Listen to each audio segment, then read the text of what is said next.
blood mixed with rain on the emergency room floor. Eliza Vale pressed her hand against cracked ribs while nurses rushed past her like she didn't exist. She had survived 5 years of graveyard shifts and nursing school debt, but the men who attacked her tonight hadn't wanted money. They had wanted her alive. Then the hospital went silent. Security guards froze, and Massimo De Luca walked through those doors, cold, scarred, dangerous, the heir to America's most feared crime family. He looked at her like she was already dead, or worse, like she was the answer to a question that could destroy them both. If you want to see how deep this war goes, stay until the end. Hit that like button and drop your city in the comments so I can see how far this story travels. The fluorescent lights above Eliza's head buzzed like trapped insects. She sat on the edge of a plastic chair in the Blackwater City emergency room, holding a blood-soaked paper towel against her split lip. Her hands wouldn't stop shaking. Not from pain.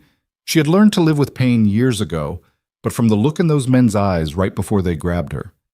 They had been waiting. "Miss Vale?" A nurse with tired eyes glanced at her clipboard. "We're running about 2 hours behind. You can wait over—" "I'm fine." Eliza stood too fast. Her vision tilted. The nurse reached out to steady her, but Eliza jerked away. "I said I'm fine." The nurse's expression shifted from concern to irritation. "Suit yourself." Eliza pressed her back against the wall near the vending machines, away from the crowd. Her ribcage felt like broken glass grinding together with every breath. She had made it 3 blocks before collapsing on someone's front steps, gasping into her phone for an ambulance. The rain had soaked through her diner uniform. The name tag still pinned to her chest read Eliza in faded letters. 26 years old. 2 semesters away from a nursing degree she couldn't afford. Working doubles at a place called Lucky's Diner where the coffee tasted like burnt rubber and the tips barely covered her rent. And now this. She touched the side of her face where the bigger man had grabbed her. His grip had been professional, controlled, not the fumbling violence of a desperate mugger. He had known exactly where to hit her to keep her conscious but compliant. Why? Her phone buzzed in her pocket. She pulled it out with shaking fingers. Number? You shouldn't have gone to the hospital. Eliza's stomach dropped. She scanned the crowded waiting room, suddenly aware of how exposed she was. Families with sick children, old men coughing into their sleeves, a drunk kid bleeding from his forehead. Anyone could be watching. She typed back with trembling thumbs, "Who is this?" The reply came instantly. "Unknown number. Someone who just made a very expensive mistake trying to keep you alive." Before she could process that, the atmosphere in the emergency room changed. It happened fast. Security guards near the entrance straightened. A nurse dropped her clipboard. Conversations died mid-sentence. 3 men in dark suits walked through the automatic doors like they owned the building. No. Like they owned the entire city block and everyone in it. 2 of them flanked the entrance with the kind of stillness that suggested military training. The third walked straight toward the triage desk. Eliza didn't recognize him until he turned his head and the overhead lights caught the scar running from his left temple down to his jaw. Massimo De Luca. Everyone in Blackwater City knew that name. The newspapers called him a businessman. The police called him untouchable. People on the street called him a lot of things, but never to his face. He was 32 years old and controlled more of the city's underground economy than the mayor controlled traffic lights. His family had built their empire on construction contracts, union influence, and carefully buried bodies that occasionally surfaced in the harbor. And he was walking toward Eliza. She pressed herself harder against the wall, her pulse hammered in her throat. Massimo moved through the crowded waiting room like water parting around a stone. People shifted unconsciously to give him space. His suit was charcoal gray, perfectly tailored, and probably cost more than Eliza made in 6 months. He stopped 3 feet away from her. "Eliza Vale." His voice was quiet, controlled, the kind of voice that didn't need to be raised to command a room. "You need to come with me. I don't know who you are." The lie tasted bitter on her split lip. Massimo's expression didn't change. His eyes were black. Not brown, not dark gray, but genuinely black in a way that made her skin crawl. "The men who attacked you work for an organization that took something from me. Your leverage they don't get to keep. I'm not going anywhere with you." That wasn't a request. One of his men stepped closer. Eliza's hand moved instinctively to her pocket where she kept her pepper spray, but she had lost it during the attack. She had nothing, no weapon, no exit strategy, no idea what the hell was happening. Massimo tilted his head slightly. You can walk out of here with me right now, or you can wait for the police to show up and start asking questions you don't have answers to. Either way, you're not safe here. Why would I be safer with you? Something flickered in his expression. Not quite emotion. More like recognition of a reasonable question. Because the people looking for you want information. I just want to know why my brother spent the last 3 months following you around Blackwater City before he disappeared. Eliza's breath caught. What? Massimo pulled a phone from his jacket and held it up. The screen showed a photograph taken from across the street. Eliza leaving Lucky's diner at the end of her shift, exhausted and oblivious. The timestamp read 3 weeks ago. He swiped to the next image. Eliza at the grocery store, then outside her apartment building, then at the library where she studied between shifts. My brother Luca took these. Massimo's voice was cold, clinical. He's been obsessed with you since February. I didn't know until tonight when I started looking for him and found a storage unit full of surveillance photos, traffic camera footage, and background checks on everyone you've ever spoken to. Eliza felt dizzy. I don't know your brother. I've never... I know. Massimo pocketed the phone. That's what makes this interesting. Luca was investigating something, and you're connected to it whether you realize it or not. 2 hours ago, someone grabbed him outside a warehouse near the docks. Same people who sent those men after you. That's not my problem. It became your problem the moment you walked into that emergency room and triggered every security alert between here and the harbor. He glanced at one of his men, who nodded toward the entrance. We have maybe 5 minutes before this building is surrounded by people who don't care about witness statements or collateral damage. Eliza looked past him toward the triage desk. A nurse was staring at them with the phone pressed to her ear. 2 security guards hovered near the exit, uncertain whether to intervene. If I leave with you, Eliza said quietly, what happens to me? Massimo's expression was unreadable. You answer my questions. You stay alive. And maybe we figure out what your connection is to my brother before someone else does. And if I refuse, then I leave you here and send flowers to your funeral. It wasn't a threat.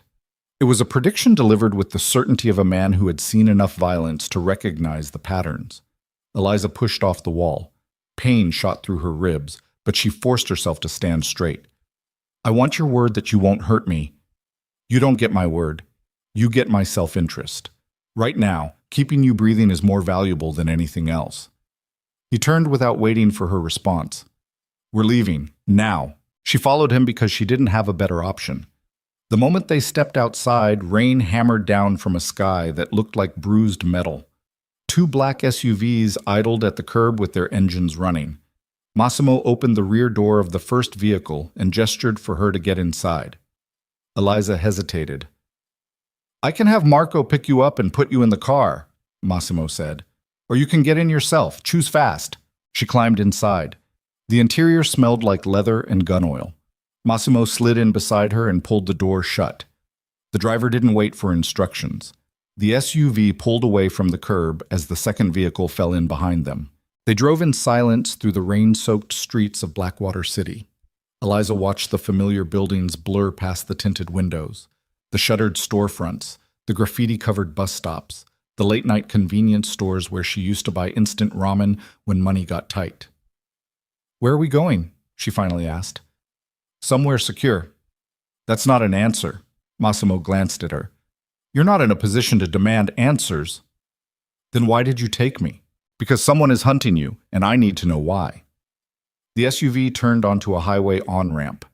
They accelerated into the sparse late-night traffic, heading north toward the outskirts of the city where the streetlights grew farther apart and the neighborhoods gave way to industrial parks. Eliza pressed her hand against her ribs. The pain was getting worse. I need a doctor. You'll get one. When? When we arrive. She wanted to scream at him, to demand he turn the car around and let her go back to her shitty apartment and her graveyard shifts and her student loan debt. But she could still feel those men's hands on her, could still hear the way the bigger one had said, "Don't kill her," like he was giving directions to a mechanic. What's your brother's name? She asked. Luca. What does he look like? What? Massimo pulled his phone out again and showed her a photograph. A young man in his mid-20s with dark hair and a sharp smile. Handsome in an arrogant way, wearing a leather jacket and standing in front of what looked like a sports car. Eliza studied the image. I've never seen him before. You sure? Positive. Massimo pocketed the phone. Then why was he following you? I don't know. Think harder. I'm a waitress, Eliza said through clenched teeth. I work doubles at a diner, I go to school when I can afford the tuition, and I barely make rent every month. I'm nobody. There's nothing about me worth following. Someone disagrees. The SUV turned off the highway onto a narrow road that cut through dense trees. No streetlights now, just the headlights cutting through the rain and the sound of tires on wet asphalt. They drove for another 10 minutes before iron gates appeared ahead, flanked by security cameras and motion sensors. The gates opened automatically. They drove through and up a long driveway that curved between manicured lawns and ornamental trees. Then the house came into view. It wasn't a house. It was a fortress disguised as an estate. 3 stories of stone and glass, floodlights illuminating the perimeter. Armed men in dark clothing stationed near every entrance. The kind of place that appeared in architectural magazines under the category of luxury real estate, but functioned as something far more dangerous. The SUV stopped under a covered portico. Massimo opened his door and stepped out without looking back. One of his men opened Eliza's door and waited. She climbed out slowly. Rain pounded the roof above her head. The air smelled like wet grass and money. This way. Massimo walked toward the entrance. Eliza followed because she didn't know what else to do. Inside, the house was all marble floors and expensive art. A chandelier hung from the vaulted ceiling like frozen rain. Somewhere deeper in the building, she heard voices, low conversations that stopped the moment Massimo appeared. He led her down a hallway lined with closed doors. At the end, he pushed open a heavy wooden door and gestured for her to enter. The room beyond was some kind of private office. Dark wood furniture. Floor-to-ceiling windows overlooking the grounds. A desk covered in papers and a laptop still glowing with an open spreadsheet. Sit. Massimo pointed at a leather chair near the desk. Eliza sat. Her ribs screamed in protest. You said you'd get me a doctor. I did. He pulled out his phone and made a call. Dr. Reyes, I need you here. Now. A pause. I don't care. Wake up and drive. He ended the call. Eliza stared at him. What do you want from me? Massimo leaned against the edge of his desk. I want to know what Luca discovered. I want to know who took him. And I want to know why a 26-year-old waitress from Blackwater City is the center of a conspiracy that's about to start a war I didn't ask for. I don't know anything about a conspiracy. Then we're going to find out together. He crossed his arms. Tell me about your family. What? Your parents, siblings, anyone who might be connected to organized crime, offshore banking, or international smuggling. Eliza laughed. It came out bitter and wrong. My mom died when I was 10. Cancer. My dad died 2 years later in a car accident. I've been on my own since I was 12, bouncing between foster homes until I aged out of the system. There's no criminal empire, no offshore accounts, just me trying to survive. Massimo's expression didn't change. What did your father do for a living? He was an accountant, small firm, nothing special. Name of the firm? I don't remember. I was 12. Try. Eliza closed her eyes. The pain in her ribs was making it hard to think. Mercer and Associates. Something like that. Massimo straightened. Gideon Mercer? I don't know. Maybe. He pulled out his phone again and started typing. His jaw tightened as he read something on the screen. Gideon Mercer is a financial attorney. High-end clients. Offshore accounts. The kind of man who makes problems disappear for people with enough money. So your father worked for him? Massimo looked up. And 3 weeks ago, Mercer's office contacted you about an inheritance. Eliza's blood went cold. How do you know that? Because Luca documented everything. Phone records, email logs, bank statements. He knew someone was going to make a move on you, and he was trying to figure out why. Massimo moved closer. What did Mercer tell you?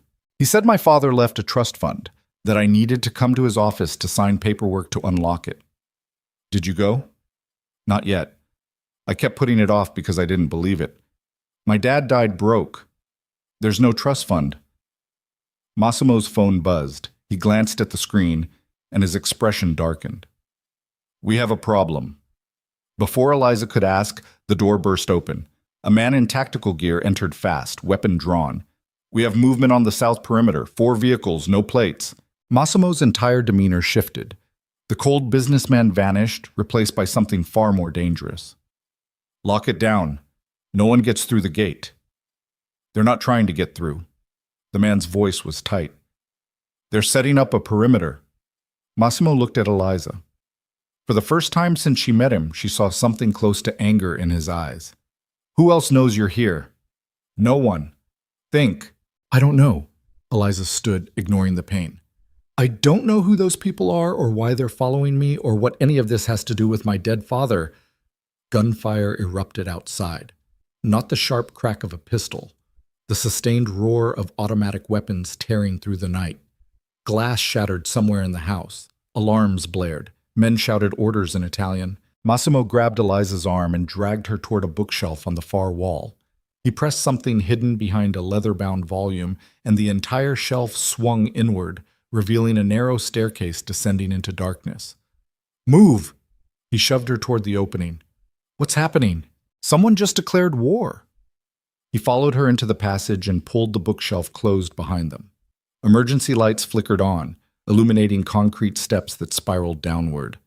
And you're the reason why. They descended 3 levels into what looked like a reinforced bunker. Steel doors, climate control systems, enough supplies to survive a siege. Massimo led her through a maze of corridors until they reached a secure room lined with monitors showing live feeds from around the estate. Men in tactical gear were breaching the perimeter. Muzzle flashes lit up the darkness. 2 of Massimo's guards went down before they reached cover. The attackers moved with military precision, advancing through the grounds like they had practiced this exact assault. Who are they? Eliza whispered. Massimo's jaw was tight. Volkov Syndicate, Russian. If they're moving on my house, it means they think you're worth starting a war. Why? He turned to look at her. Because whatever your father took from them is worth more than your life. Or mine.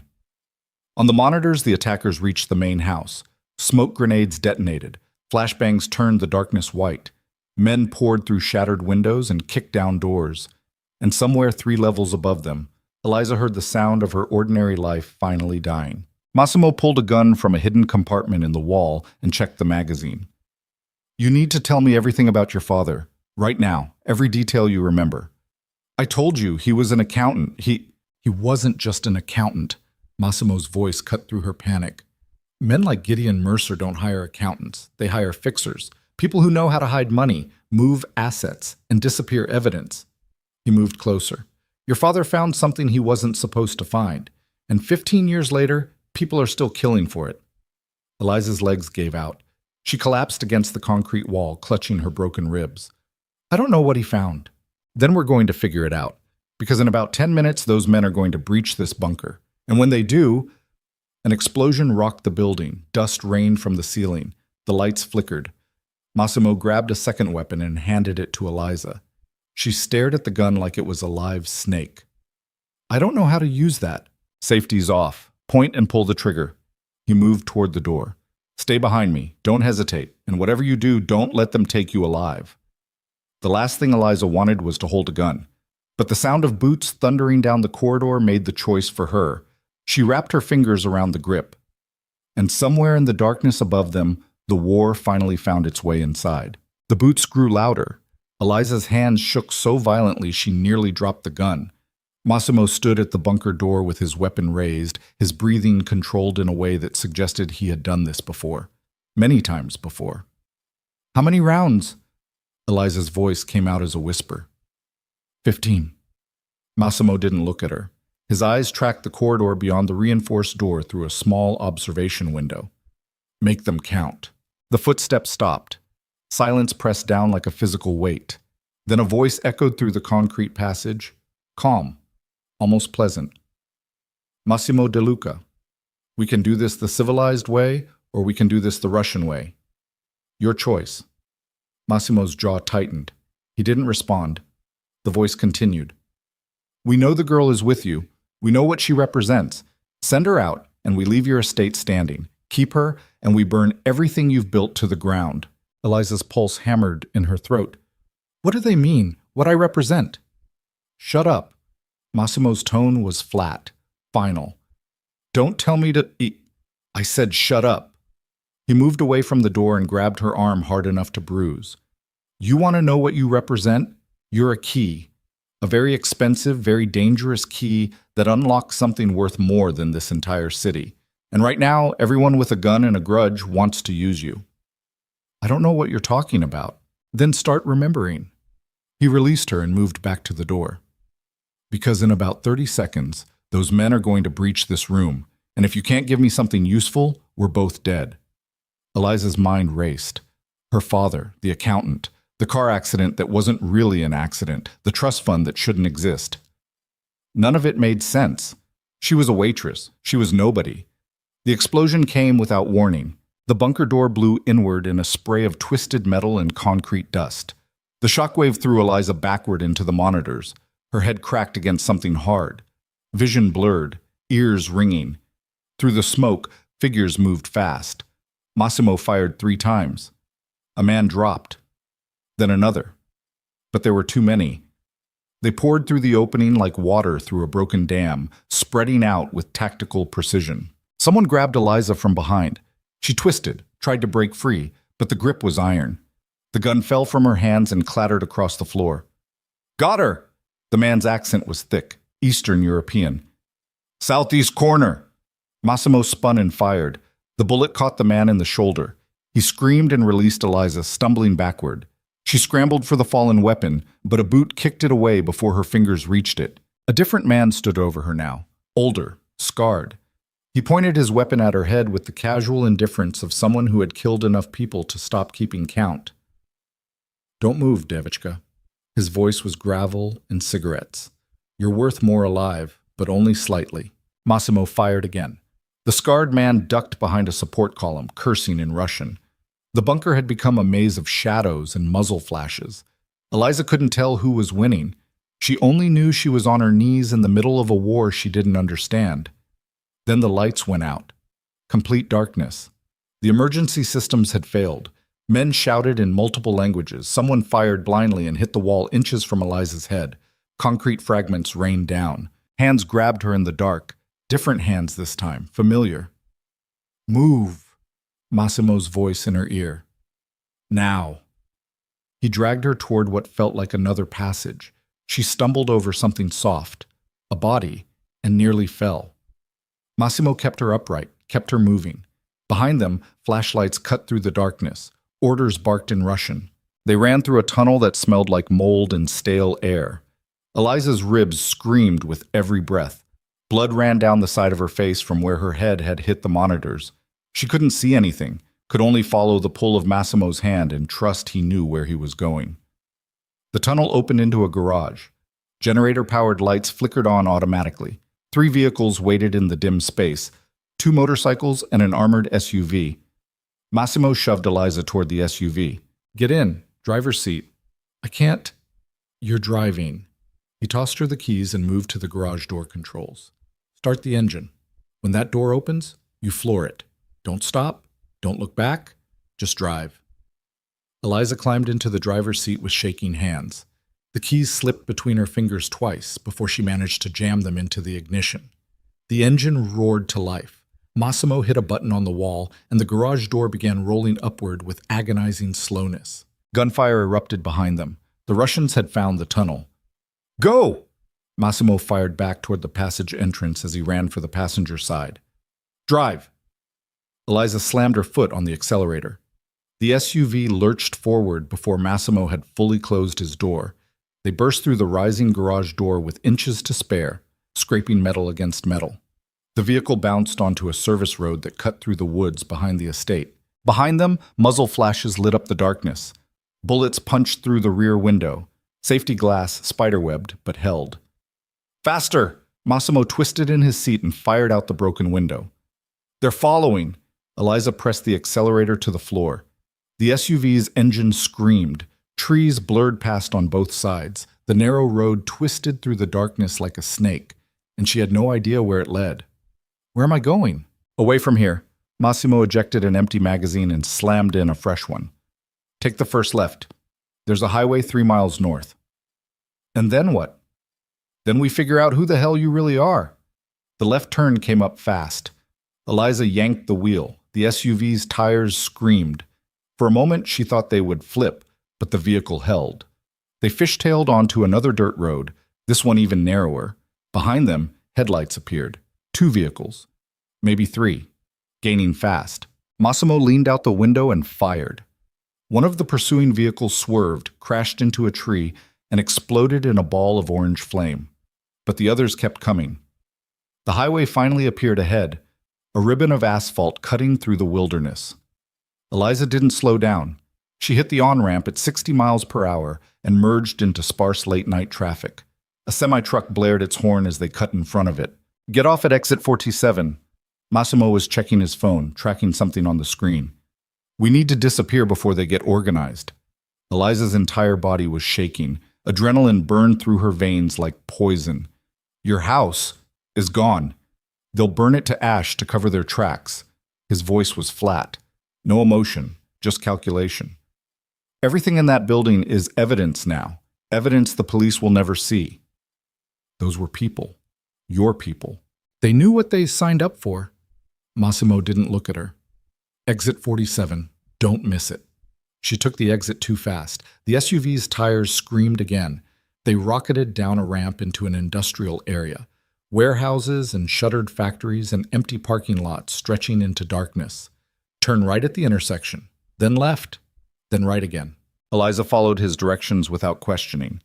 They wound through the industrial maze until Massimo finally told her to stop in front of a warehouse that looked abandoned. Graffiti covered the walls. Broken windows stared down like empty eyes. Kill the engine. Massimo opened his door and stepped out, weapon still in hand. He scanned the area with practiced efficiency. Come on. Eliza climbed out on trembling legs. What is this place?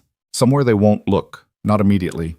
He moved to the warehouse's side entrance and pulled out a key. The door opened with a rusty groan. Inside.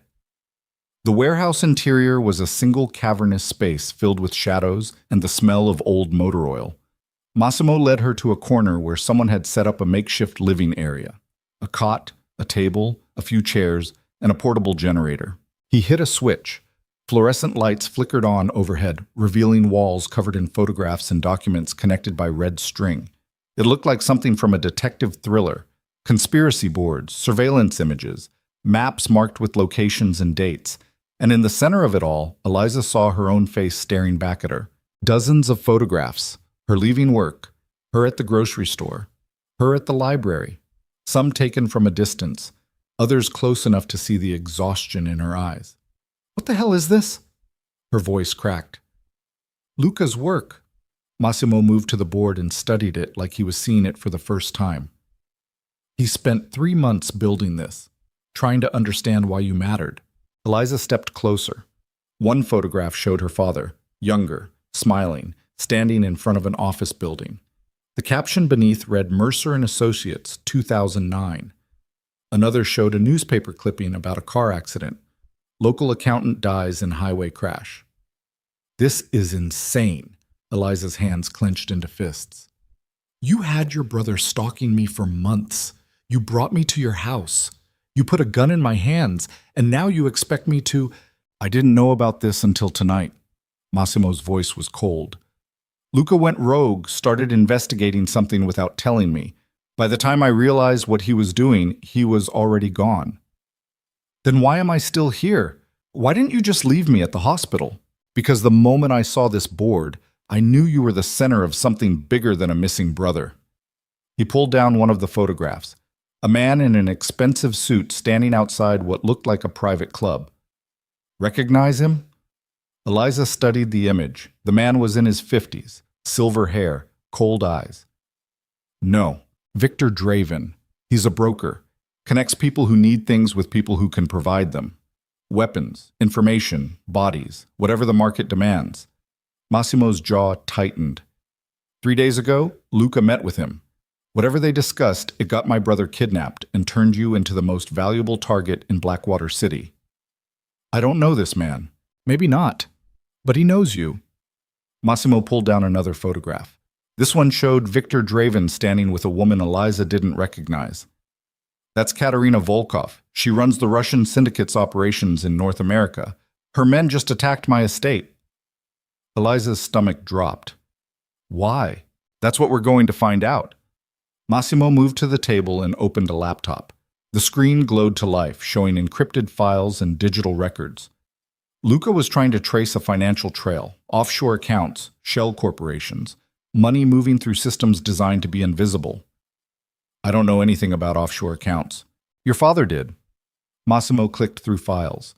According to Luca's research, your father worked for Gideon Mercer from 2005 to 2011. During that time, Mercer's firm handled financial arrangements for some of the most dangerous organizations on the East Coast. The DeLuca family, the Volkov Syndicate, the Chicago outfit, everyone with money they needed to hide. Eliza's head spun. My dad was just an accountant. Your dad was a forensic accountant who knew how to follow money trails no one else could see. Massimo looked up from the laptop. And in 2011, he found something big enough that he faked his own death to disappear. That's impossible. I saw his body. I went to his funeral. You saw a body. Massimo pulled up a document on the screen. Luca obtained the autopsy report.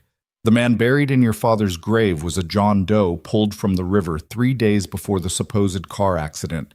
Similar age, similar build, burned badly enough that visual identification was impossible. Eliza's legs gave out. She collapsed into one of the chairs, her ribs screaming. No, that's not... He's dead. I was 12 years old. I watched them lower him into the ground. I know. Massimo's voice softened fractionally. And I know what it's like to realize everything you believed was a lie. She looked up at him. If he's alive, where is he? Hiding. Probably somewhere far from here.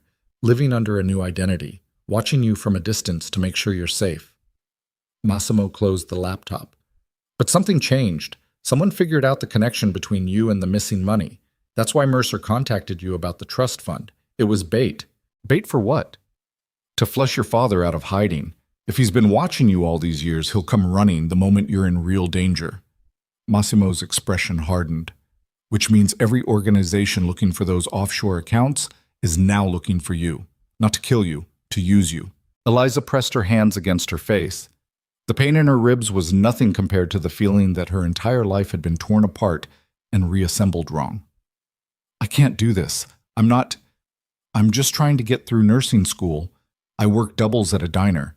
I don't know anything about crime families or offshore accounts or... Then you're going to learn fast. Massimo moved closer. Because in about 6 hours, the sun's going to rise, and every syndicate between here and Chicago is going to start looking for you. The only reason you're alive right now is because they think you know something. The moment they realize you don't, they'll kill me. No, they'll torture you until you give them something useful. Then they'll kill you. He pulled out his phone. But if we move fast, we can use their greed against them. How? By finding your father before they do. Massimo started typing. Luca left notes, encrypted files, locations he was tracking. If we follow his research, we might be able to... His phone rang. He glanced at the screen and his expression changed. I need to take this. He walked to the far side of the warehouse. Eliza watched him talk in low, rapid Italian. Whatever he was hearing, he didn't like it. His free hand clenched into a fist. His jaw worked like he was grinding his teeth. When he returned, his face was a mask. What happened? Eliza asked. They found my brother. His voice was completely flat. He's alive. For now. That's good news, right? They're using him as leverage. They want to trade. Massimo's eyes were black pits. Luca for you. The words hung in the air like a death sentence. Eliza's throat went dry. What did you tell them? That I'd call them back. He pocketed his phone.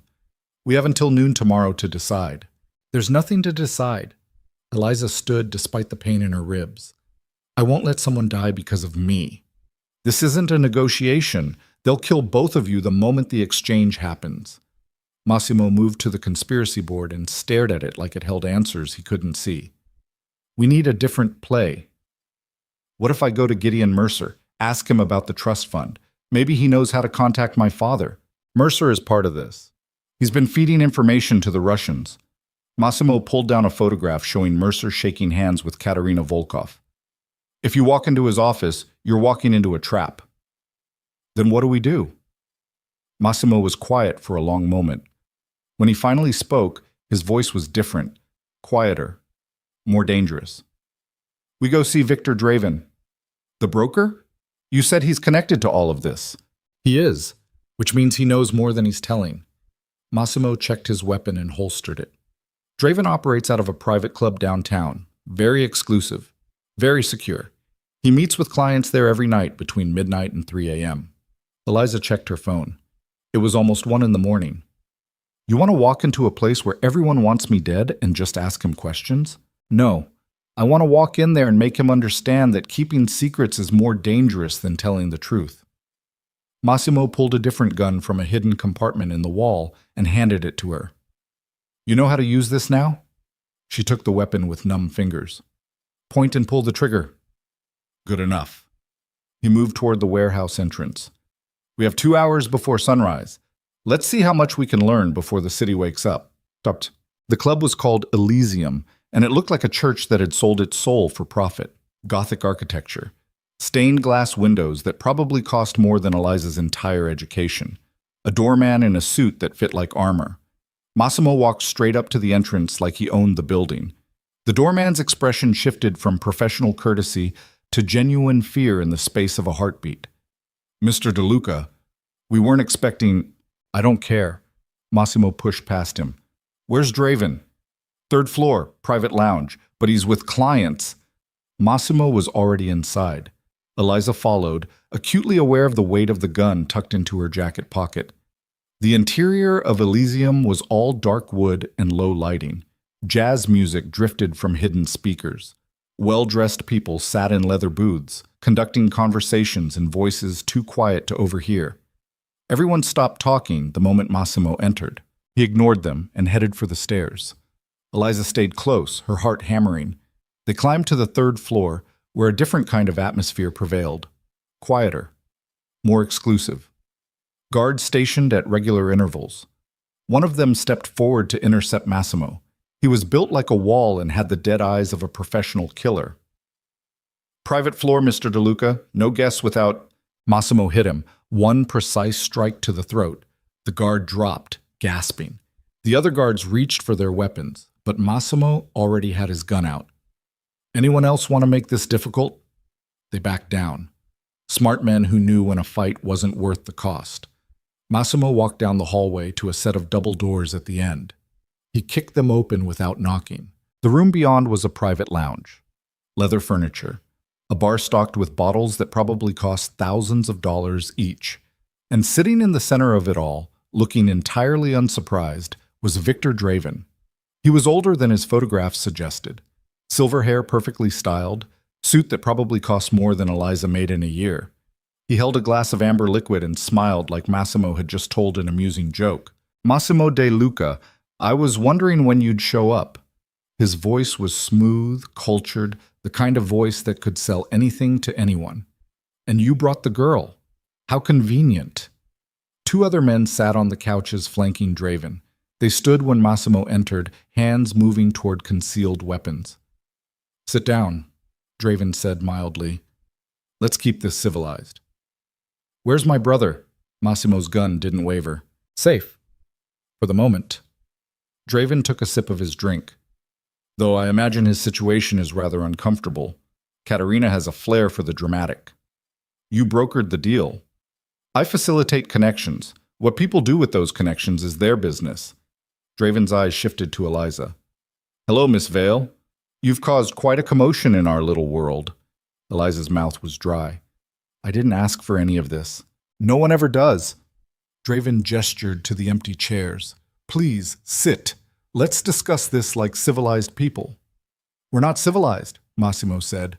We're the people you call when civilization fails. Draven's smile widened. True. But that doesn't mean we can't enjoy good scotch while we negotiate. He poured 2 more glasses without waiting for an answer. The question isn't whether you're going to trade Miss Vale for your brother. The question is what you're willing to pay to keep them both alive. I'm not trading anyone. Then your brother dies, and Miss Vale becomes Katerina's property.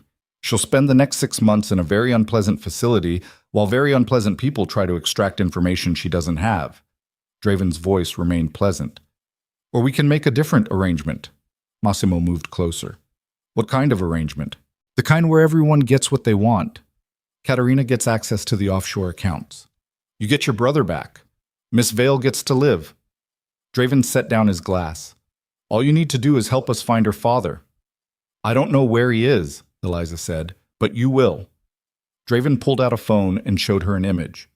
This is a location tracker embedded in the lining of a coat your father gave you when you were 11 years old. You still have it, don't you, in your apartment closet? Eliza's blood went cold. She did have that coat. Her father's old winter coat that she had kept all these years because it smelled like him and reminded her of a time when she felt safe. He's been tracking you, Draven continued, watching from a distance, waiting for the moment he could safely make contact. He swiped to another image. Surveillance footage of a man standing across the street from Lucky's diner. The image was grainy, but Eliza recognized the posture, the way he held his shoulders. Her father. Alive. He's been in Blackwater City for the last 2 weeks, Draven said, staying close because he knows something's wrong. All we need to do is set the right trap, and he'll come running. No. Eliza's voice shook. I won't be used as bait. You already are bait, Miss Vale. The only question is whether you cooperate and live, or resist and die screaming. Draven's pleasant mask slipped fractionally. I'm trying to offer you a third option. Massimo raised his weapon and pointed it directly at Draven's forehead. Here's a fourth option. You tell me everything you know about the offshore accounts, about Luca, and about who's pulling your strings, and in exchange, I let you live long enough to regret this conversation. The 2 men flanking Draven drew their weapons. The room became a Mexican standoff. 3 guns pointed at Massimo, 1 pointed at Draven, and Eliza caught in the middle with her hand on the weapon in her pocket. This won't end well for you, Draven said calmly. Kill me, and Katerina will assume you're working against her. She'll execute Luca and send every asset she has after Miss Vale. Then I'll kill them all. You're good, Massimo, but you're not that good. Draven finished his scotch. The Volkov Syndicate has been building this operation for 15 years. They're not going to walk away because one overprotective crime boss wants to save a waitress. Watch me. The door behind them burst open. 4 more guards entered, weapons drawn. Massimo was outnumbered 8-1. Draven smiled. As I said, not that good.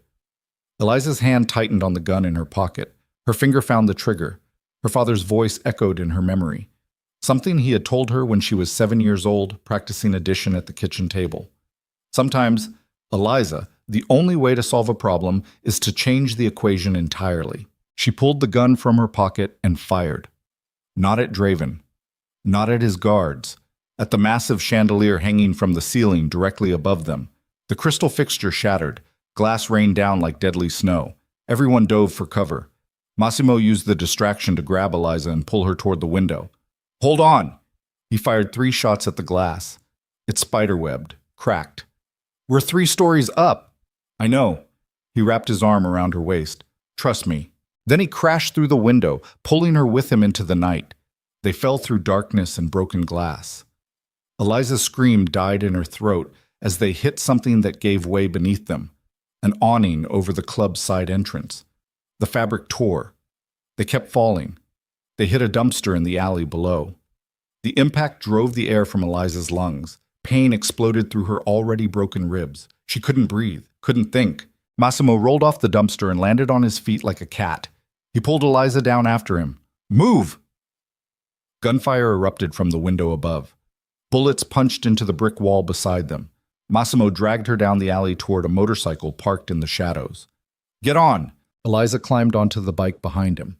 He kicked it to life and accelerated hard. They screamed out of the alley and onto the street, weaving through sparse traffic with guards pouring out of Elysium's entrance behind them. They drove for 20 minutes, taking random turns and doubling back, until Massimo was satisfied they weren't being followed. Finally, he pulled into an underground parking garage and killed the engine. Eliza climbed off the bike and immediately doubled over, vomiting onto the concrete. Her ribs felt like they were on fire. Blood dripped from dozens of small cuts where the glass had caught her. Massimo steadied her. Breathe, slow. You threw us out a window. Better than getting shot in a room with no exits. He checked his phone. We have maybe 2 hours before they organize a proper hunt. We need to disappear, completely. Where? He was quiet for a moment, then, I know a place. Somewhere they won't think to look. But it means leaving the city, leaving everything. Eliza straightened despite the pain. I don't have anything to leave. Then let's go. They took the motorcycle north, leaving Blackwater City's lights behind. The highway stretched into darkness.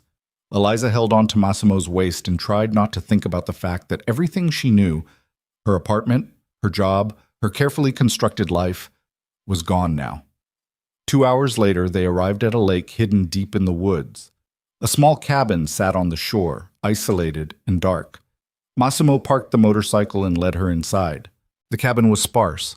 One room, a fireplace, a bed, no electricity, no running water. My mother used to bring me here, Massimo said quietly. When things got bad at home. It's off every grid, no records, no trail.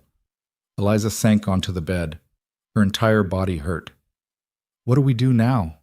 Massimo moved to the fireplace and started building a fire. We figure out what your father found. We find him before they do, and we end this before anyone else dies. And your brother? His hands stilled. Luca made his choice when he started investigating this without telling me. Now he has to live with the consequences. You're just going to abandon him? I'm choosing who I can actually save. Massimo looked at her across the dim cabin. That's you, whether you like it or not. The fire caught. Orange light filled the small space. Outside, rain began to fall, drumming on the cabin's roof. They were alone in the wilderness, hunted by organizations with resources neither of them could match. And somewhere in Blackwater City, Eliza's father was watching. Waiting. Preparing to make a move that would either save them all or destroy everything. Massimo sat on the floor near the fire, checking his weapons. Eliza watched him work in silence. The cold, ruthless crime boss who had dragged her into this nightmare. The man who had just chosen her life over his own brother's. Why me? She finally asked. You don't know me. You don't owe me anything. Why risk everything for someone you just met? Massimo didn't look up from his work. Because the moment I saw Luca's conspiracy board, I knew you were the key to something bigger than family loyalty. Bigger than the DeLuca name. He set down the weapon and met her eyes. And because in 24 hours you've proven you're stronger than half the men who work for me. I'm terrified. Good. Terrified people stay alive. He stood and moved to the window, staring out at the dark lake. Get some sleep. Tomorrow we start hunting for answers. But Eliza knew sleep wouldn't come. Her mind kept cycling through impossible truths. Her father alive. Her entire childhood built on lies. A conspiracy that reached back 15 years and involved more money than she could imagine. And Massimo DeLuca, the dangerous stranger who had become the only person standing between her and a bullet. She lay on the bed, staring at the ceiling, listening to the rain and the crackling fire. Somewhere in the darkness, she heard Massimo moving around, checking perimeters, making calls in voices too quiet to overhear. Hours passed. The rain intensified, and just before dawn, Eliza finally fell into an exhausted sleep, filled with nightmares of falling through broken windows and graves that opened to reveal empty coffins. When she woke, gray morning light filtered through the cabin's dirty windows. Massimo sat at the small table, his laptop open, surrounded by papers covered in his handwriting. He looked up when she stirred. Your father's been communicating with someone. Encrypted emails routed through multiple servers. Luca traced them back to a server in Baltimore. Eliza sat up slowly. Baltimore? Mercer has an office there. Secondary location he uses for clients who want extra privacy. Massimo turned the laptop so she could see. According to these emails, your father has been trying to negotiate safe passage for you. He knows you're in danger. How do you know it's really him? Because the encryption key matches one Luca found in your old apartment building's maintenance records. Your father hid it there 12 years ago, probably as a backup in case he ever needed to prove his identity to you. Eliza's chest tightened. What's he saying in the emails? He's offering Mercer half the offshore accounts in exchange for your safety. Full immunity, new identity. Relocation to somewhere the syndicates can't reach. Massimo's expression was unreadable. Mercer agreed. The meeting is set for tomorrow night in Baltimore. It's a trap. Obviously, Massimo closed the laptop. But it's also our only play. We crash the meeting. Force Mercer and your father into the same room. Get answers before the Russians figure out where we are. And Luca? If we can expose Mercer's involvement with the Volkov syndicate, Katerina loses her leverage. She'll have to trade Luca for access to the accounts. His jaw tightened. It's not guaranteed, but it's better than walking into a straight exchange. Eliza stood and moved to the window. The lake was gray under overcast skies. If we do this and it goes wrong, then we die. But at least we die trying to fix this instead of hiding in the woods and waiting for them to find us. She turned to look at him. You really think we can win? No. Massimo's honesty was brutal. But I think we can survive long enough to hurt them badly. Sometimes that's the best you can hope for. Outside, a branch snapped. Massimo's hand moved to his weapon instantly. He held up one finger, quiet, and moved to the window with practiced silence. Another sound, footsteps crunching through the underbrush. How many? Eliza whispered. Can't tell. Massimo moved to the door and peered through a crack in the wood. Could be animals. Could be... The cabin's front window exploded inward in a spray of glass and bullets. Eliza dropped to the floor. Massimo returned fire through the shattered opening, his face a mask of controlled rage. Out the back! He grabbed his laptop and shoved it into a bag. Go! Eliza scrambled toward the rear of the cabin. The back door hung crooked on old hinges. She kicked it open and stumbled into the woods behind the cabin. More gunfire. The sound of splintering wood. Men shouting in Russian. Massimo emerged from the cabin, firing backward as he ran. They crashed through the forest, branches tearing at their clothes and skin. Behind them, their pursuers gave chase. The lake appeared ahead through the trees. A small dock extended into the water, and tied to that dock, a boat. Old. Probably didn't run, but it was their only option. They ran for the dock. Massimo hit the boat first, scrambling into it and reaching for the engine. He pulled the starter cord once, twice. Nothing. The Russians burst from the tree line. Come on! Massimo pulled the cord again. The engine sputtered, died. Bullets chewed into the dock. Eliza threw herself into the boat as Massimo pulled the cord one more time. The engine roared to life. They pulled away from the dock as their pursuers reached the water's edge. Bullets stitched across the lake's surface, coming closer, closer. Then they were out of range, the small boat cutting through the gray water toward the far shore. Eliza looked back at the cabin. Smoke rose from its windows. Everything they had left behind was burning. Massimo steered the boat toward a distant inlet. His expression was hard, cold, defeated. They found us, Eliza said. They'll always find us. That's how this works. He didn't look at her. We need to move faster. Baltimore can't wait. We barely escaped with our lives. Then we'll keep barely escaping until we don't. Massimo's voice was hollow. That's all we have left. The boat cut through the water. Behind them, the cabin burned.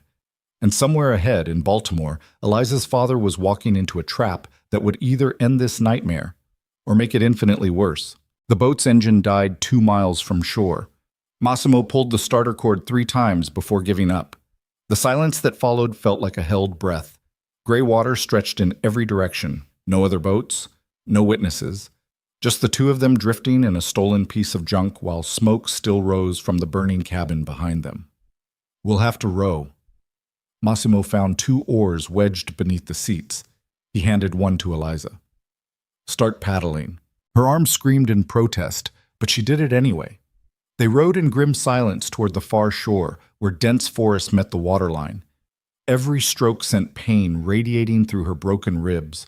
Sweat mixed with lake water and blood from the cuts covering her arms. By the time they reached land, her hands were blistered and raw. Massimo pulled the boat onto a narrow strip of rocky beach and immediately started walking into the woods without waiting for her. Where are we going? Eliza's voice came out hoarse. Highway's about 3 miles east. We'll steal a car and drive to Baltimore.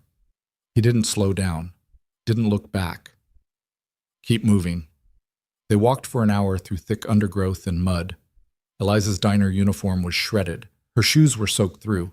Everything hurt, but she kept walking because the alternative was dying in these woods. When they finally reached the highway, Massimo scanned the sparse traffic with predatory focus. A rest stop sat a quarter-mile down the road. He pointed toward it. There. We find something with Maryland plates and take it. They stayed in the tree line until they reached the rest stop parking lot. A dozen vehicles scattered across the asphalt. Families, truckers, people living normal lives who had no idea two fugitives were about to steal their transportation. Massimo chose a dark sedan with tinted windows. He pulled a slim tool from his pocket and had the door open in under 30 seconds. Another 30 seconds, and the engine was running. Get in! Eliza climbed into the passenger seat. The interior smelled like fast food and stale coffee. A child's toy was wedged between the seats. She tried not to think about the family they were stealing from. Massimo pulled out of the rest stop and merged onto the highway heading south. They drove in silence for the first hour. Then Eliza's phone buzzed in her pocket. She pulled it out with shaking hands. Unknown number, again. Don't answer it, Massimo said. She answered it anyway, put it on speaker. A man's voice, rough, exhausted, familiar in a way that made her chest ache. Eliza. She couldn't breathe, couldn't speak, couldn't process what she was hearing. It's me, sweetheart. It's your dad. The phone slipped from her fingers. Massimo caught it before it hit the floor, his jaw tight. Who is this really? His voice was cold steel. A bitter laugh came through the speaker. You must be the DeLuca boy dragging my daughter through hell. I've been watching the news. Your estate burned down. Quite a mess. If you're her father, prove it. Eliza has a birthmark on her left shoulder blade shaped like a crescent moon. She broke her arm falling off a swing set when she was 7. And when she was 9, I took her to the aquarium in the city, and she cried because she thought the sharks looked lonely. The voice cracked. That enough proof? Or do you want her social security number too? Eliza grabbed the phone back. Her hands wouldn't stop shaking. Where are you? Baltimore. Where Mercer thinks I'll show up tonight like a lamb to slaughter. A pause. But you're already heading here, aren't you, with the DeLuca boy? Trying to be heroes. Someone has to stop this. Someone did. 15 years ago, I stopped it by disappearing. His voice hardened. And now you've undone everything I sacrificed by getting tangled up with these people. I didn't ask for this. No, you didn't. But that doesn't change reality. He exhaled slowly. Listen to me very carefully, Eliza. Gideon Mercer is not your ally. He's been working with the Volkov Syndicate since the beginning. That meeting tonight, it's designed to trap all 3 of us in the same room so Katerina can clean up loose ends. Then why did you agree to it? Because I'm tired of running, and because I need to look you in the eye and apologize for what I did to you. His voice broke. I've watched you struggle for 15 years, watched you work yourself to exhaustion, watched you survive things that would have destroyed most people. And I couldn't do anything to help because the moment I made contact, I'd paint a target on your back. Tears burned Eliza's eyes. You should have told me you were alive. I know. And I'll spend whatever time I have left regretting that choice. A sound in the background. Footsteps. I have to go. They're moving the meeting location. New address. I'm texting it to you now. The phone buzzed with an incoming message. An address in Baltimore's industrial district. Dad, don't go. It's a trap. Everything's a trap, sweetheart. The question is whether you spring it or let it spring you. Another pause. The DeLuca boy, listening to this conversation. You keep my daughter alive. You understand me? Whatever it costs, whatever it takes. She's still breathing, isn't she? Massimo's voice was flat. Then make sure she stays that way. Because if she dies, the information I've been holding disappears with me. And every organization looking for those offshore accounts will tear this country apart trying to find it. The line went dead. Eliza stared at the phone. Her father, alive, watching her, suffering alongside her from a distance while she thought he was buried in the ground. He's right about Mercer, Massimo said quietly. I've known it since we left the club. Draven and Mercer are both feeding information to Katerina. They've been playing both sides for years. Then why are we still going to Baltimore? Because your father has the access codes, and Katerina has my brother, and somewhere in that meeting, all the pieces come together. He gripped the steering wheel tighter. We crash it, force everyone into the open, and hope the chaos gives us enough time to extract what we need. That's not a plan. That's suicide. You have a better idea? She didn't. They drove through the afternoon and into evening, the sun set behind them in violent shades of orange and red.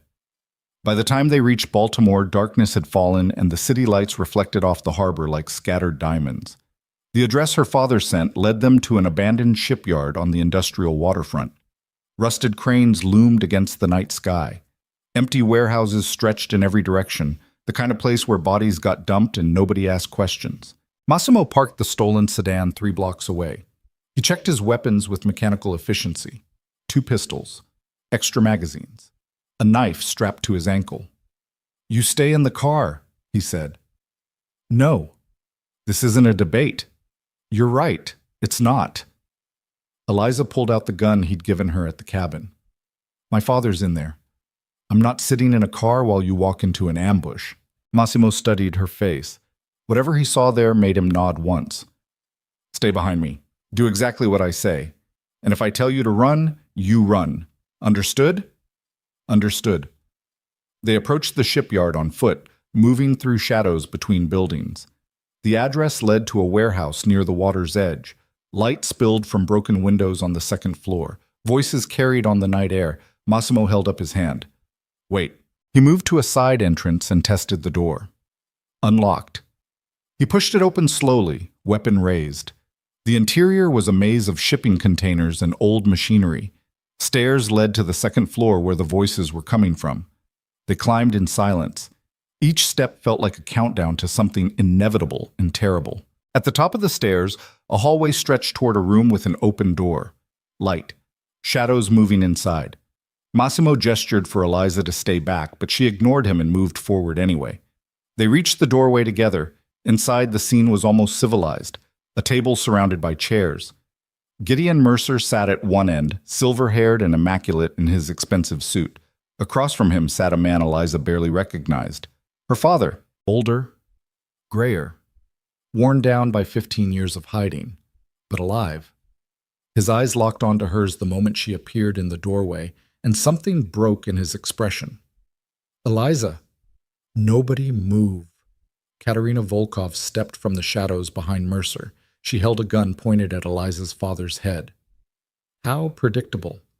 The daughter shows up to save Daddy, and she brings the lovesick gangster with her. Massimo's weapon was already trained on Katerina. "Where's my brother?" "Safe. For now." Katerina's smile was cold. Though his condition deteriorates by the hour, hunger, dehydration, the usual, let him go.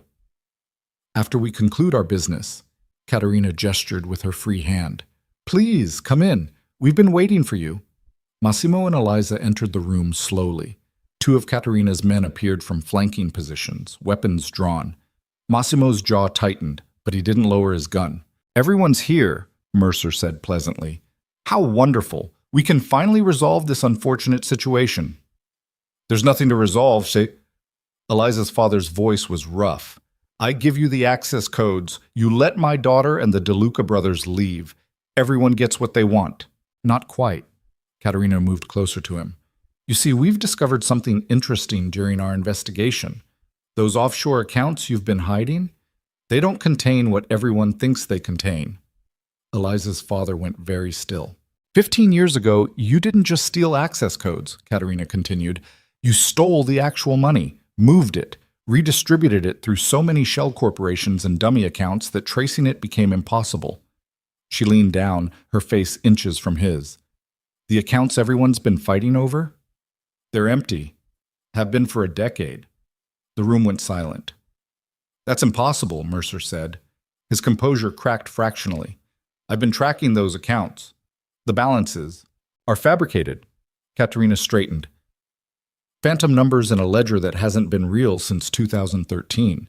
Your father's quite the artist, Miss Vale. He made the entire criminal underworld believe billions of dollars were sitting untouched, waiting to be claimed, when in reality, he'd already liquidated everything, and hidden it somewhere else entirely. Eliza looked at her father. Is that true? He didn't answer. Where's the real money?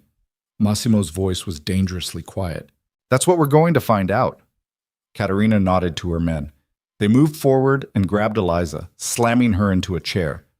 Another man did the same to Massimo, disarming him efficiently. Don't touch her!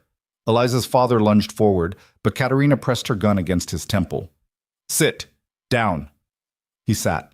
Mercer stood and walked to the window, staring out at the dark harbor. This is quite the revelation. I've spent 15 years managing a ghost. The Chicago outfit, the DeLuca family, the Bratva. Every major organization on the East Coast has been searching for money that no longer exists in those accounts. Which means you've been lying to all of them, Massimo said.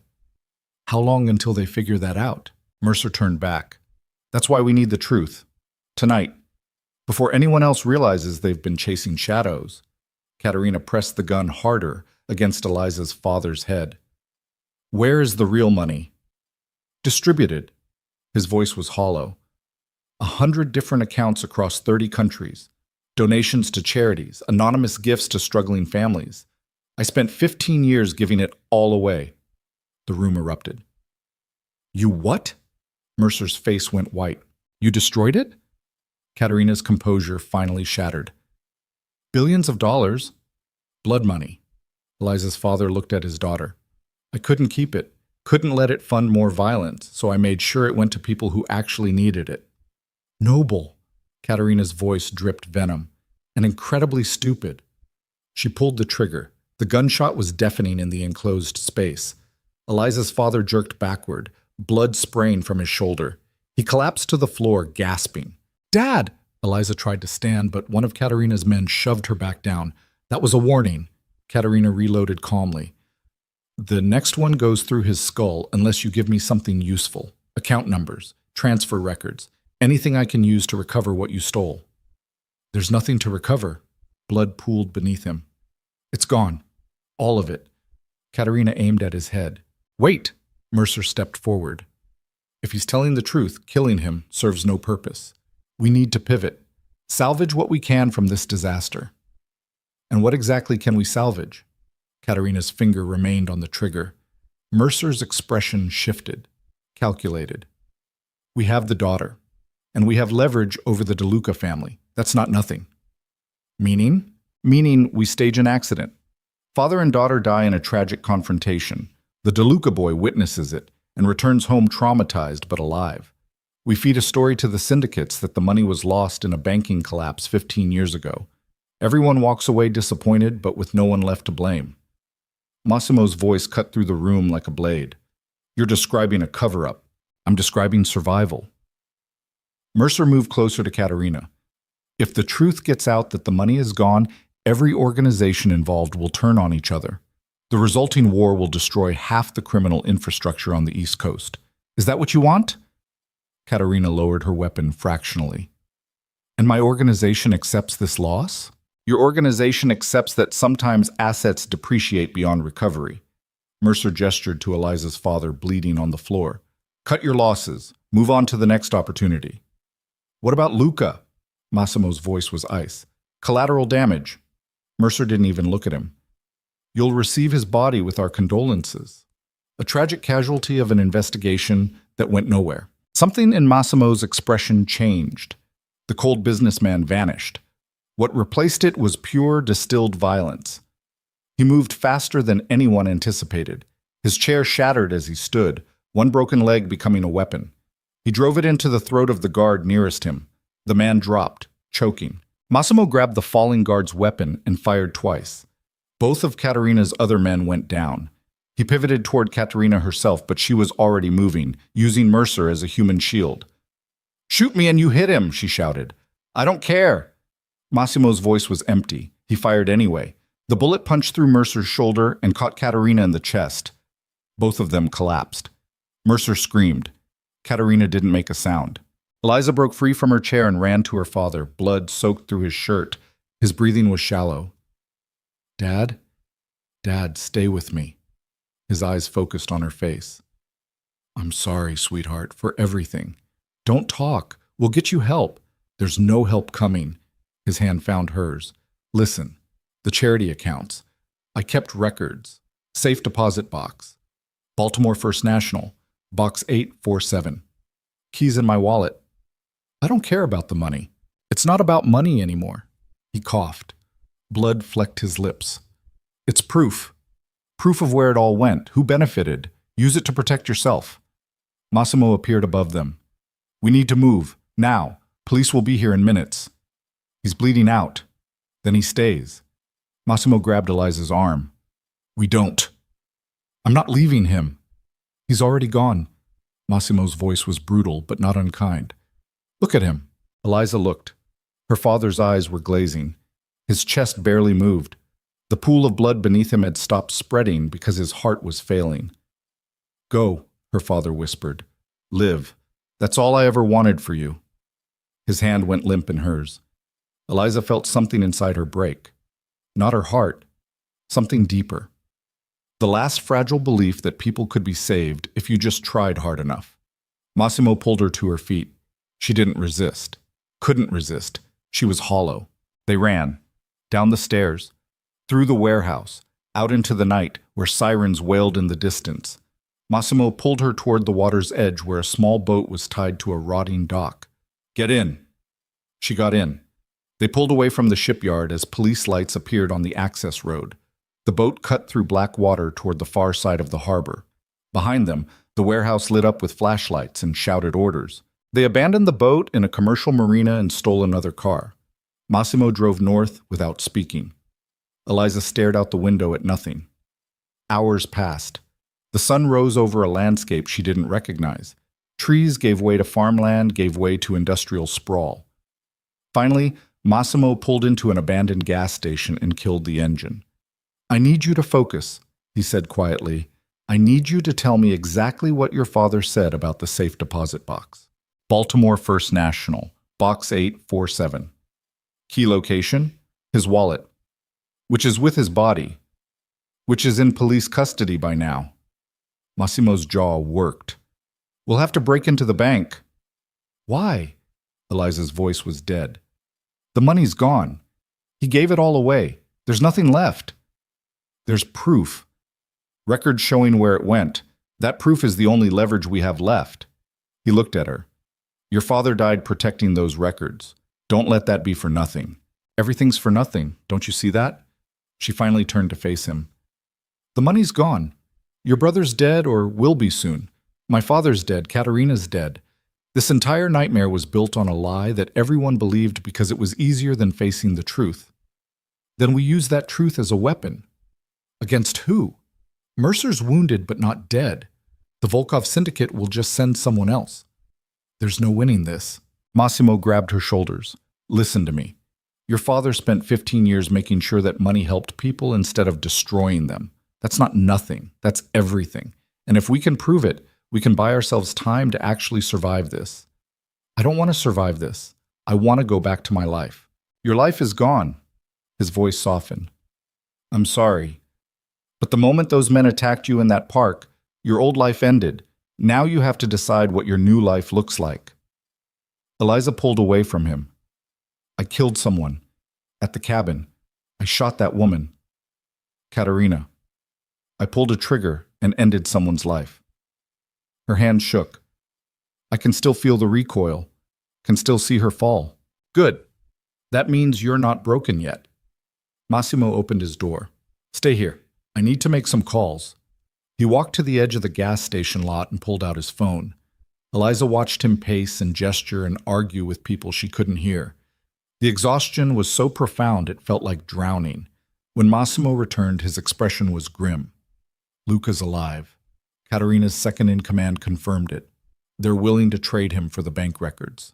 That's not a trade. That's them cleaning up. I know. Massimo started the engine. But it's the only play we have left. We get those records, we trade them for my brother, and then we disappear before anyone realizes we're still breathing. And if they kill us anyway, then we die trying. He pulled out of the gas station, which is better than dying hiding. They drove to Baltimore in tense silence. The bank was a stone building in the financial district, imposing, secure, designed to keep people like them out. How are we supposed to break into a bank in broad daylight? Eliza asked. We're not breaking in. Massimo pulled into a parking garage across the street. We're walking in through the front door. They'll ask for ID, the key. Verification. I know. He reached into the back seat and pulled out a leather bag. Inside were documents. Multiple IDs, credit cards. I had these made years ago, emergency identities in case the DeLuca name became a liability. He handed her an ID. The photograph was close enough to pass. The name read Sarah Mitchell. You're a financial consultant from New York, Massimo said. I'm your attorney. We're accessing your late father's safe deposit box to retrieve estate documents. Keep your answers short. Let me do most of the talking. This won't work. It will if you commit to it. He met her eyes. Right now you're not Eliza Vale. You're Sarah Mitchell, and Sarah Mitchell has never seen a dead body or fired a gun or watched her father bleed out on a warehouse floor. She's just a consultant doing paperwork. Can you be here for 20 minutes? Eliza took the ID, stared at the name, Sarah Mitchell. A woman who had never been hunted, never been betrayed, never been broken. Yeah, she said quietly. I can be her. They walked into the bank at 10 in the morning. The interior was all marble and vaulted ceilings and the quiet hush of serious money. A receptionist greeted them with professional warmth. Good morning. How can we help you today? Safe deposit box access. Massimo's entire demeanor had changed. He was polished, refined, nothing like the dangerous man who had thrown her out a window 2 nights ago. Box 847 under the name Richard Mitchell. The receptionist checked her computer. I'll need to see identification and the key. Of course. Massimo produced his attorney ID and gestured to Eliza. My client has the key. Eliza's mind went blank. She didn't have the key. The key was in her father's wallet, in police custody. Her voice faltered. I think I left it in the car. You think? The receptionist's professional warmth cooled slightly. I'm sorry, it's been a difficult week. My father just passed and I'm still processing. Her voice broke authentically because it wasn't Sarah Mitchell talking anymore. It was Eliza. Can you give me a moment to check? The receptionist's expression softened. Take your time. Massimo guided Eliza outside. Once they were in the parking garage, his composure cracked. We need that key. I know. The police have it, which means we either break into evidence lockup or we tell the bank we lost it and pay for the box to be drilled, Eliza interrupted. That's an option, right? It takes time, paperwork, verification of ownership. We don't have time. Eliza's phone buzzed. Unknown number. She answered it without thinking. Miss Vale, Victor Draven's smooth voice. You've had quite a morning. How did you get this number? I get every number eventually. A pause. I'm calling to offer you a deal. The key to box 847 in exchange for 10% of whatever's inside. The key's in police custody. Not anymore. I acquired it 20 minutes ago from a very cooperative evidence clerk. Draven sounded amused. I also know you're standing outside Baltimore First National trying to figure out your next move. So here's my proposal. I give you the key. You retrieve the records. And we split them. You keep enough to buy your freedom. I keep enough to cover my considerable losses in this debacle. Why would you help us? Because Mercer is wounded and weak. Because Katerina is dead and her organization is fracturing. Because the power structure is shifting and I'd rather align with the people who survived than the people who didn't. He paused. You have 5 minutes to decide. After that, I sell the key to whoever offers the most money. Massimo grabbed the phone. Where are you? Coffee shop, 1 block east of the bank. You'll see me. The line went dead. Massimo and Eliza ran the block in less than 3 minutes. The coffee shop was crowded with morning customers. Victor Draven sat at a corner table, immaculate in another perfect suit, drinking espresso like he didn't have a care in the world. They sat across from him. Show me the key, Massimo said. Draven placed it on the table. Small, brass. The number 847 engraved on its head. How do I know you won't just take the records after we retrieve them? Eliza asked. You don't. That's what makes this interesting. Draven finished his espresso. But consider my position. If I wanted you dead, you'd already be dead. If I wanted the records for myself, I'd have broken into that box myself. What I want is a new arrangement, one where we all benefit from this mess instead of continuing to tear each other apart. 10%, Massimo said. 10% of records proving billions of dollars went to charities and legitimate businesses. Draven smiled. That's leverage worth far more than money. It's proof that the entire criminal underworld has been chasing ghosts.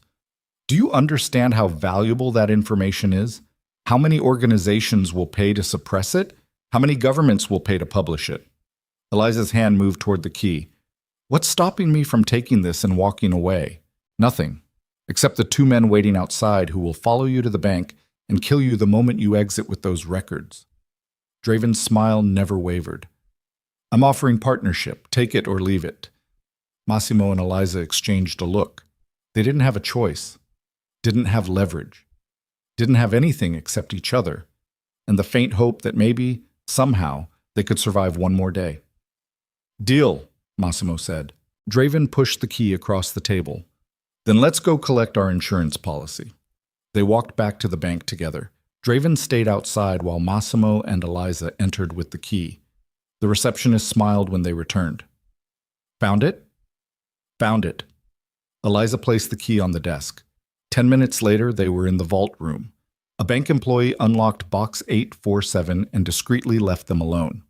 Massimo opened the metal container. Inside were documents, hundreds of pages, financial records, transfer receipts, a ledger documenting every dollar her father had moved and where it had gone, children's hospitals, homeless shelters, scholarship funds, anonymous donations to families drowning in medical debt, and at the bottom, a handwritten letter addressed to Eliza. She unfolded it with shaking hands. Sweetheart, if you're reading this, I'm already gone. I'm sorry for the life I gave you. I'm sorry for the lies. I'm sorry I wasn't strong enough to stay dead when staying dead would have kept you safe. I took blood money and tried to make it clean. I don't know if that's possible, but I spent 15 years trying. Every dollar that funded violence became a dollar that funded hope. It won't erase what that money did originally, but maybe it made the world slightly less terrible.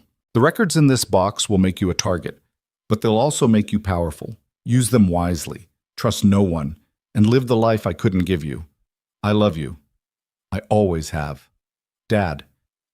Eliza folded the letter and placed it back in the box. She didn't cry. Couldn't cry. She'd run out of tears somewhere between the burning cabin and watching her father die. They carried the documents out of the vault. Draven was waiting by the entrance, looking pleased. Everything you hoped for? Everything I feared, Eliza said. They walked out together into the bright Baltimore morning.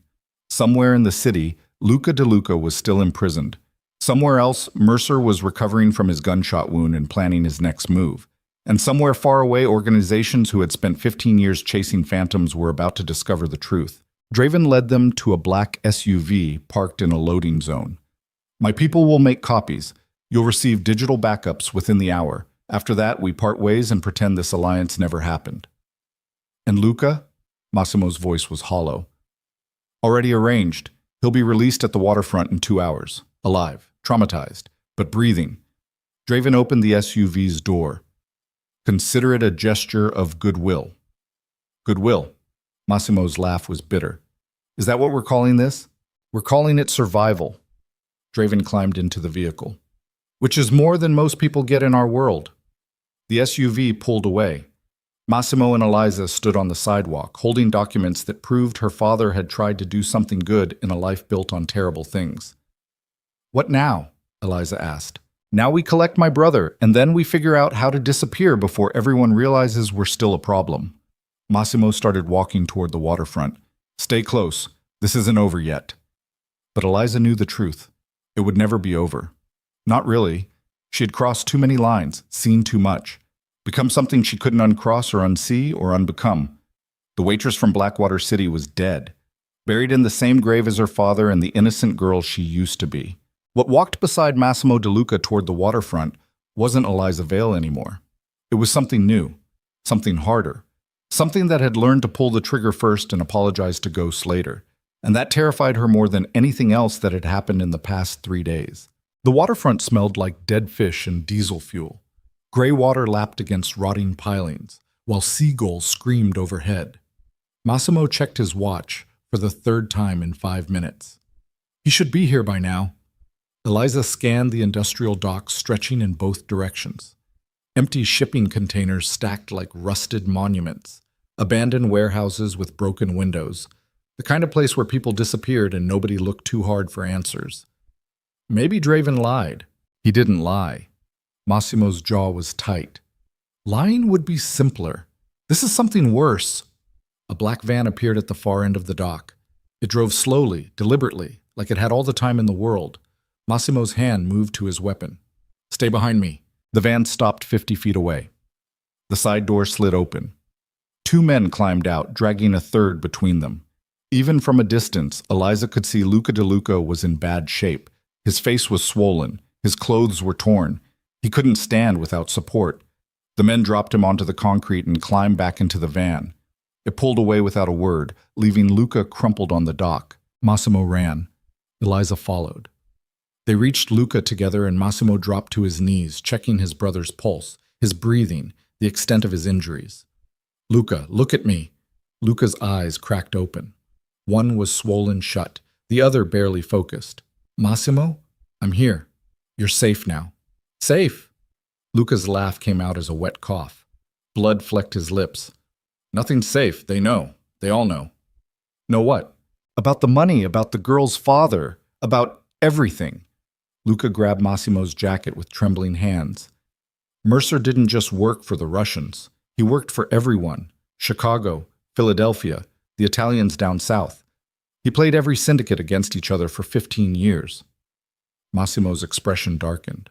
Why? Because he's building something bigger. A network that doesn't answer to family loyalty or territory. Just profit. Luca coughed again. More blood. And now that the offshore accounts are exposed as empty, everyone's turning on each other, blaming, accusing. It's going to be a war, Massimo, not between organizations, between everyone. Then we leave. Get out of the country before it starts. Too late. Luca's grip weakened. Mercer put a contract on both of you. $2 million to whoever brings him your bodies and the bank records. Every hitman, every crew, every desperate soldier looking to make a name. They're all coming. Eliza's stomach dropped. When? Now. Luca's eyes closed. They're already here. The gunshot came from somewhere high and distant. The bullet struck the concrete between Massimo and Eliza, spraying fragments. Massimo grabbed Luca and dragged him behind a shipping container. Eliza dove after them. Sniper! Massimo pulled his weapon. Roof! Southwest! Another shot. This one closer. The bullet punched through the container's metal wall inches above their heads. We need to move! Eliza's pulse hammered in her throat. I can't carry him and fight. Massimo looked at his brother. Luca had passed out from pain and exhaustion. You have to help me. They lifted Luca between them and ran in a crouched shuffle toward the nearest warehouse. Bullets tracked their movement, kicking up concrete and sparking off metal. One shot grazed Massimo's shoulder. He grunted but didn't slow. They crashed through a warehouse door and into darkness. Inside, the space was vast and empty, except for scattered debris and old machinery. Dim light filtered through broken windows high above. Massimo lowered Luca against a support column and checked his shoulder. The bullet had torn through muscle but missed bone. Blood soaked his shirt. How bad? Eliza asked. I'll live. He tore a strip from his shirt and wrapped it around the wound. We need to find a way out that isn't the way we came in. Eliza moved to a window and peered through the grime. The waterfront outside was coming alive, men emerging from vehicles, spreading out with tactical precision, at least a dozen, maybe more. They're surrounding the building. Then we go up. Massimo pointed to a rusted metal staircase leading to the warehouse's upper levels. Find high ground. Make them work for it. They lifted Luca again and climbed. Each step sent pain radiating through Eliza's broken ribs. Sweat mixed with blood from the cuts covering her arms. By the time they reached the third-floor catwalk, her legs were shaking. Massimo set Luca down near a wall with a view of the entire warehouse floor. He checked his weapons. One pistol with half a magazine, a knife. That was it. We're not getting out of this, Eliza said quietly. Probably not. Massimo's voice was flat. But we're going to make it expensive for them. Below, the warehouse doors burst open. Men poured inside, moving with military efficiency. They fanned out, clearing corners, checking shadows. Professional, well-trained. Not the desperate street soldiers Eliza had expected. "Who are they?" she whispered. "Mercer's private contractors." Massimo watched them move. "He's not taking chances." One of the contractors spotted movement on the catwalk and shouted. Weapons raised. Muzzle flashes lit the darkness. Massimo returned fire. 2 shots. One contractor dropped. The others scattered for cover. "Count them," Massimo said. Eliza tried. Kept losing track. 10, maybe 12. 13. Luca's voice was weak but conscious. "I counted 13 coming through the door." "Can you shoot?" "Give me a gun and we'll find out."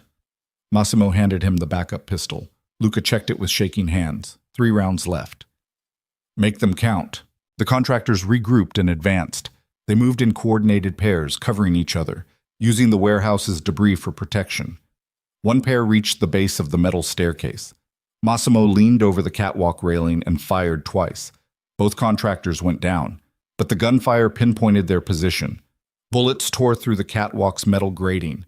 Eliza pressed herself flat as rounds punched through the floor beneath her. "We need to move." Massimo grabbed her arm. "Now!" They ran along the catwalk toward the far side of the warehouse. Behind them, contractors climbed the stairs. Ahead, the catwalk ended at a door marked Emergency Exit. Massimo kicked it open. Beyond was another warehouse, connected by a narrow bridge suspended 3 stories above an alley. The bridge swayed under their weight as they crossed. Below, more contractors appeared. They raised their weapons. "Go!" Massimo fired downward, forcing them back. "Don't stop!" They reached the second warehouse and slammed the door shut. Massimo dragged a metal shelf across it as a barricade. It wouldn't hold long, but it didn't need to. This warehouse was older, more deteriorated. Holes in the roof let in streams of afternoon sunlight, and in the center of the floor sat something unexpected. A boat, massive, half-finished, sitting on blocks like a beached whale. "My uncle's project." Massimo stared at it. He was building this before he died. Never finished it. Why is it still here? Because nobody wanted to deal with moving it. Massimo moved toward the boat. "But it might give us cover." They climbed onto the deck using a ladder propped against the hull. The boat's interior was a maze of unfinished compartments and exposed framework. Massimo led them deep into the structure, finding a space where they could see the warehouse entrance but remain hidden. "How long until they breach that door?" Eliza asked. 5 minutes, maybe less. Massimo reloaded his weapon with the last magazine. "When they come through, we hit them hard and fast, no hesitation." "There's too many." "I know." He looked at her.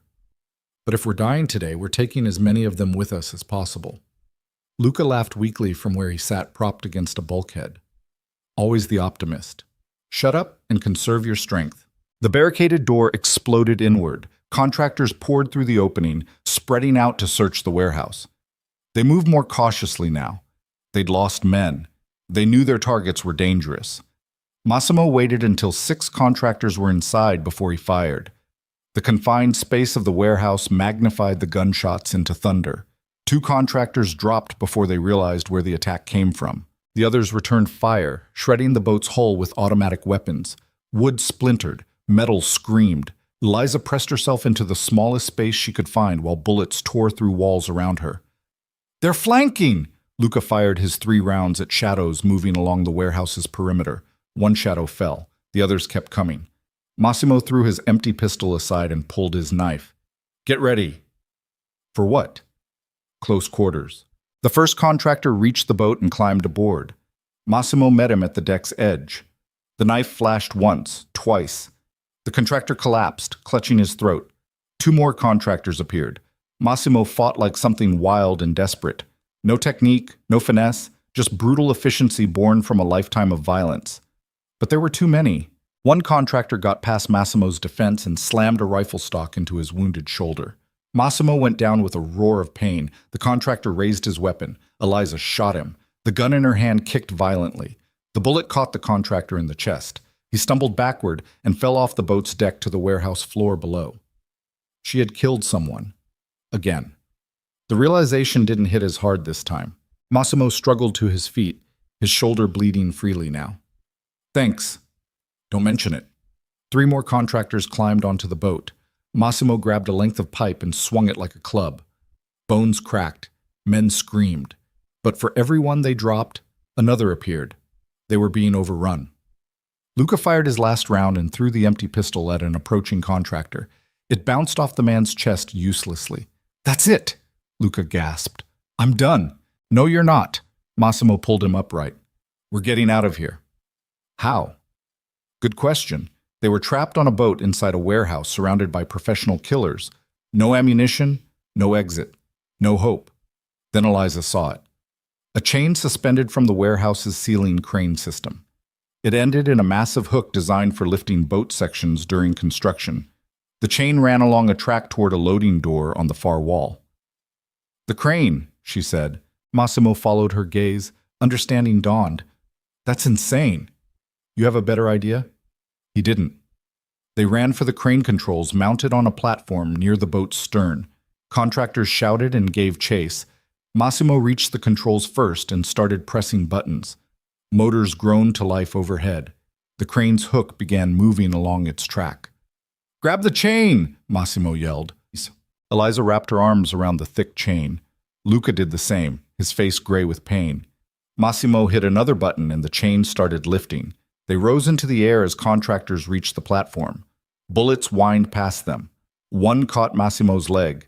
He grunted but held on. The chain carried them across the warehouse toward the loading door. Below, contractors ran to intercept. The loading door was closed. Locked. There was no way through. Brace yourself, Massimo shouted. He hit a button on the controls he'd grabbed. The crane suddenly accelerated. They crashed through the loading door in an explosion of wood and metal. Daylight blinded them. They were outside, still suspended from the chain, swinging wildly over the alley. Let go! Massimo released the chain and dropped. Eliza and Luca followed. They hit the ground hard. Eliza's broken ribs screamed. Luca didn't get up. Massimo grabbed him and started dragging him toward the street. A car screeched around the corner. For a moment, Eliza thought it was more contractors. Then she saw Victor Draven in the driver's seat. Get in! He leaned out the window. Before I change my mind about this alliance. They didn't have time to question it. Massimo shoved Luca into the back seat and climbed in after him. Eliza dove into the passenger seat. Draven accelerated before her door was fully closed. Contractors poured from the warehouse behind them, firing. Bullets punched through the car's rear window. Draven took a corner at 60 miles per hour, tires screaming. Why are you helping us? Eliza shouted over the chaos. Because Mercer just made a very stupid mistake. Draven's voice was calm despite the violence. He put a contract on you without consulting the other families. That's not how this works. That's not how any of this works. So you're rescuing us out of professional courtesy? I'm rescuing you because watching Mercer's empire collapse is more valuable than $2 million. Draven took another corner. They were heading toward the city center now. More traffic, more witnesses. The contractors would have to back off or risk exposure. Where are we going? Massimo pressed his hand against the bullet wound in his leg. Somewhere Mercer can't reach. Somewhere he can't buy loyalty. Draven glanced in the rearview mirror. I'm taking you to the one place in the city where contracts don't mean anything. There's no such place. There is now. Draven's smile was sharp. I'm taking you to the police.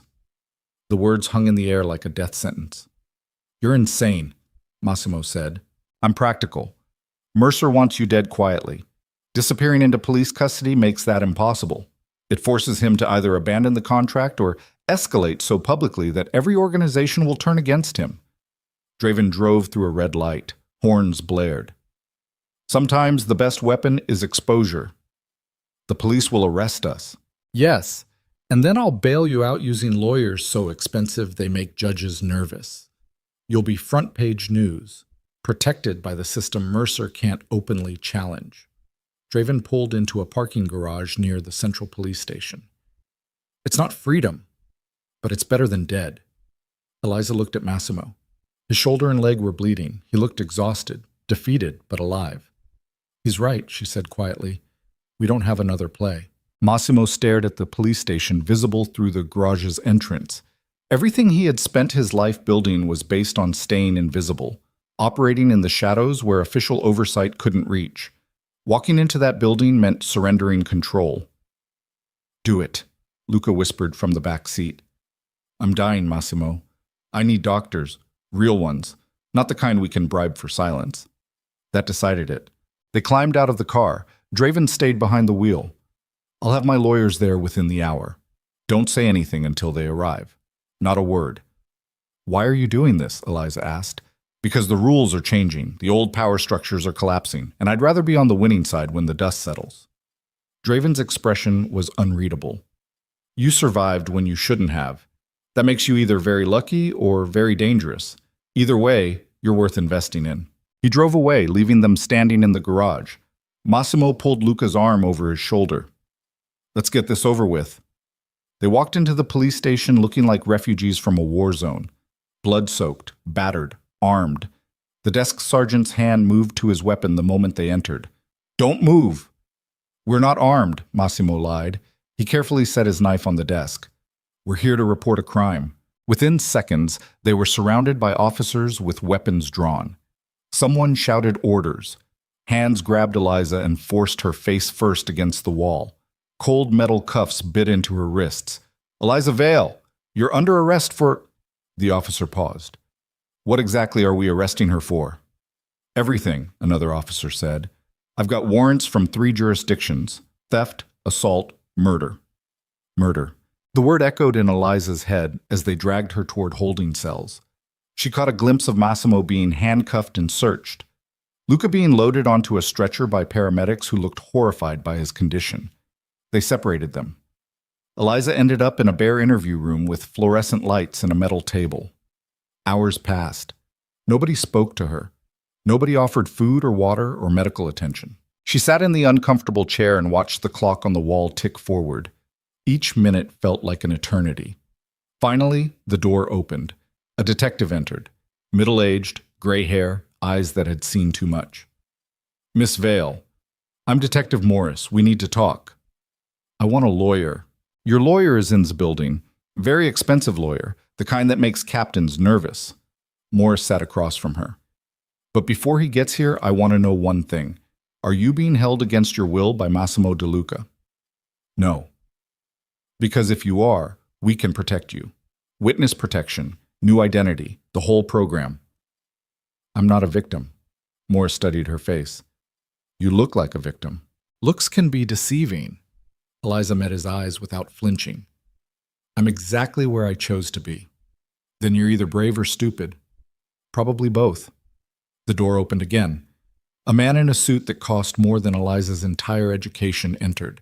He looked at Morris with the kind of disdain usually reserved for insects.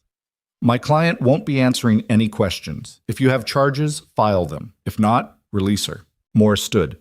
"She's connected to at least 4 homicides in the past 72 hours. "Prove it." The lawyer's smile was cold. "And while you're trying, consider that my firm represents several very wealthy individuals who donate generously to the Police Benevolent Fund. It would be unfortunate if those donations suddenly stopped." Morris's jaw tightened, but he left without another word. The lawyer sat across from Eliza. "My name is Carson. Victor Draven retained my services. I'm going to get you out of here, but it's going to take time. In the meantime, say nothing to anyone, understood?" "What about Massimo and his brother?" "Being handled separately. Luca's in surgery. Massimo's being processed for multiple outstanding warrants, but he'll be out within 24 hours. Carson pulled out a tablet and started typing. "You, however, are a more complicated case. You're technically not wanted for anything concrete, just connected to investigations." "So I can leave?" "In theory. In practice, they'll hold you as long as possible, hoping you'll say something incriminating." He looked up.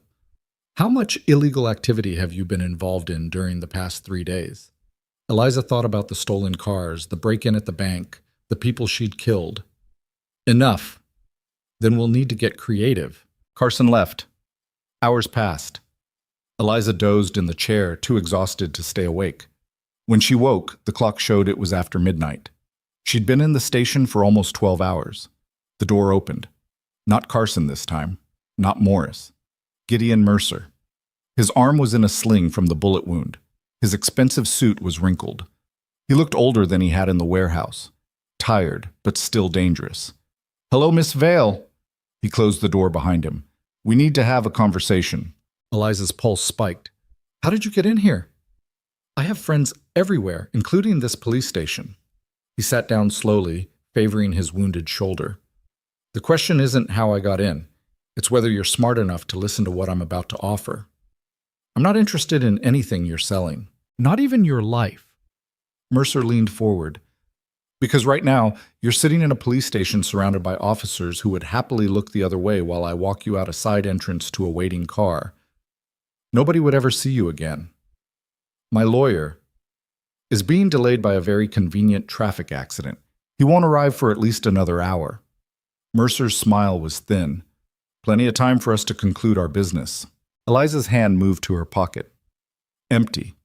They'd taken everything when they arrested her. "What do you want?" "The bank records, all copies, digital and physical." Mercer's voice was calm, reasonable. "Give them to me and I'll make all of this disappear. The warrants, the investigations, the contract on your head. You and the DeLuca brothers walk away clean." "Why would I trust you?" "Because I'm the only person offering you a way out that doesn't end with you bleeding in an alley." He pulled out a phone and showed her a photograph. Massimo in a different holding cell, unconscious, with 2 men standing over him. "Those are my people. One word from me and they make sure he never wakes up. Then they do the same to his brother. Then they come for you." Eliza's throat tightened. "You'd kill us inside a police station?" "I've killed people in churches. Police stations are just buildings with slightly better security." Mercer pocketed the phone. "Last chance, Miss Vale. The records. Now. They're encrypted. I can't access them without the password your father gave you in that letter." Mercer's smile widened. "I had someone read it while you were being processed. The password is your mother's maiden name combined with your birth year. Very sentimental, very predictable. He knew everything, had planned for everything, and she was trapped in a room with a man who had already proven he was willing to kill to protect his secrets." Eliza thought about her father bleeding out on a warehouse floor, about Massimo taking a bullet to help her escape, about Luca beaten and broken but still trying to warn them. She thought about the waitress she used to be, the girl who believed working hard and following rules would eventually lead to safety. That girl was dead. What remained was someone who had learned to survive in a world where rules were just suggestions and safety was an illusion. "The records are in a secure cloud server," she lied. "I need a computer to access them." Mercer studied her face, looking for deception, for weakness. Whatever he saw made him nod. "Then let's go find a computer." He stood and opened the door. 2 men in police uniforms waited outside. Not real cops. Mercer's contractors wearing stolen badges. They walked through the police station like they owned it. Nobody stopped them. Nobody questioned why a prisoner was being escorted by unknown officers. The corruption ran deeper than Eliza had imagined. They reached a back exit. A car waited outside. Black, expensive, engine running. Mercer gestured for her to get inside. "After you." This was it. The moment where she either gave up or fought back with nothing but desperation and rage. Eliza stepped toward the car. Her mind raced. No weapon, no backup.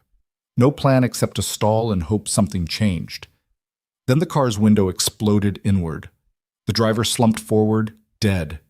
More gunfire erupted from somewhere across the street. Mercer's contractors dove for cover. One went down immediately. The other returned fire blindly. Massimo DeLuca emerged from the shadows, limping but armed, his face a mask of pure violence. Behind him, Luca leaned heavily on Victor Draven for support.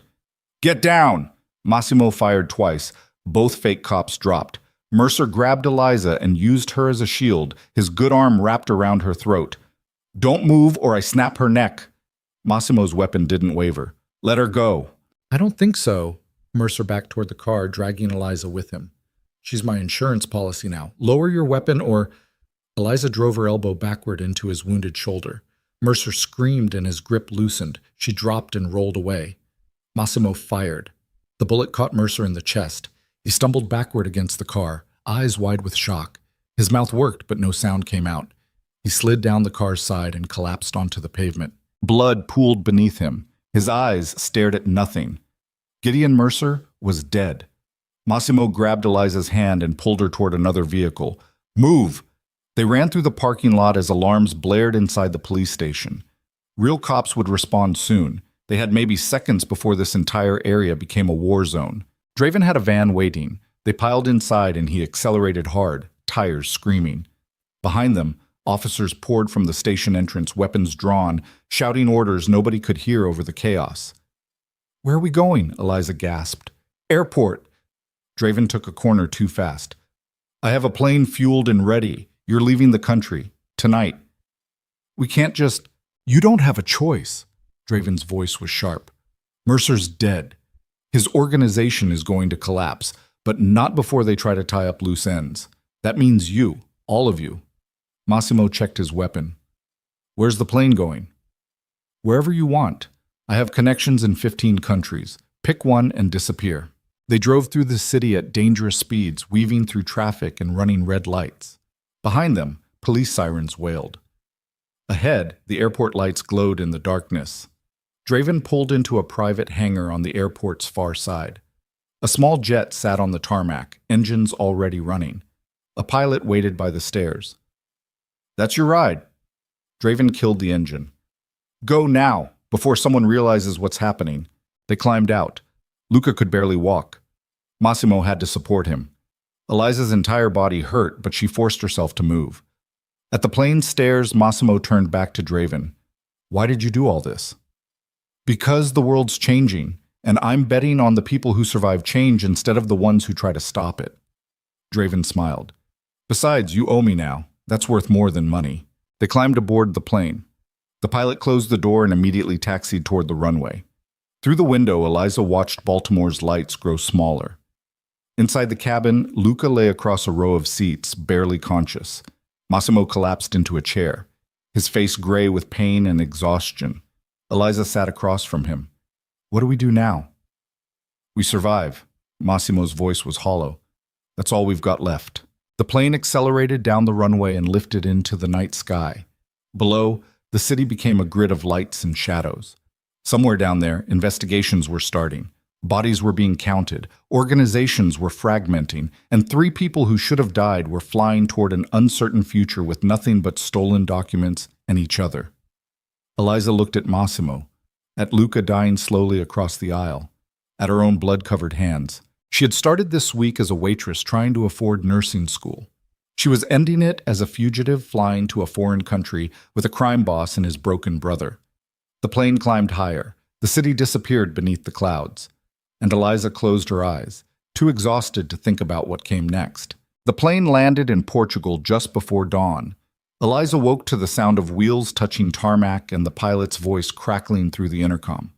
She had slept fitfully, haunted by images of burning buildings and dead men staring at nothing. Her neck ached from the awkward angle against the window. Her broken ribs felt like they were grinding together with every breath. Across from her, Massimo sat awake, staring at his hands. Blood had dried under his fingernails. His shoulder and leg were wrapped in makeshift bandages that needed changing hours ago. He looked like a man who had aged a decade in 3 days. Luca hadn't moved from the back seats. A private doctor waited on the tarmac with an ambulance. The moment the plane door opened, medical personnel rushed aboard and loaded him onto a stretcher. His pulse was weak, his breathing shallow. He needs surgery, one of the doctors said in accented English. Immediate surgery, internal bleeding. Then take him. Massimo's voice was hollow. Do whatever it takes. They carried Luca away. The ambulance disappeared into the gray Portuguese morning, sirens wailing. Massimo and Eliza stood on the tarmac, watching it go. He might not make it, Eliza said quietly. I know. A black car waited near the hangar, Victor Draven's local contact. A woman in her 50s with sharp eyes and the kind of efficiency that suggested she had handled situations like this before. I'm Helena. She opened the car door without offering a handshake. Mr. Draven arranged a safe house, medical supplies, everything you need to disappear for a while. They drove through Lisbon as the city woke. Narrow cobblestone streets, pastel buildings with terracotta roofs, people heading to work who had no idea 2 American fugitives were passing through their morning commute. The safe house was an apartment in Alfama, The old district. Third floor. Small balcony overlooking red rooftops and the Tagus River in the distance. Furniture that looked like it came from a catalog. No personal touches. The kind of place designed to be forgotten. Helena handed Massimo a key.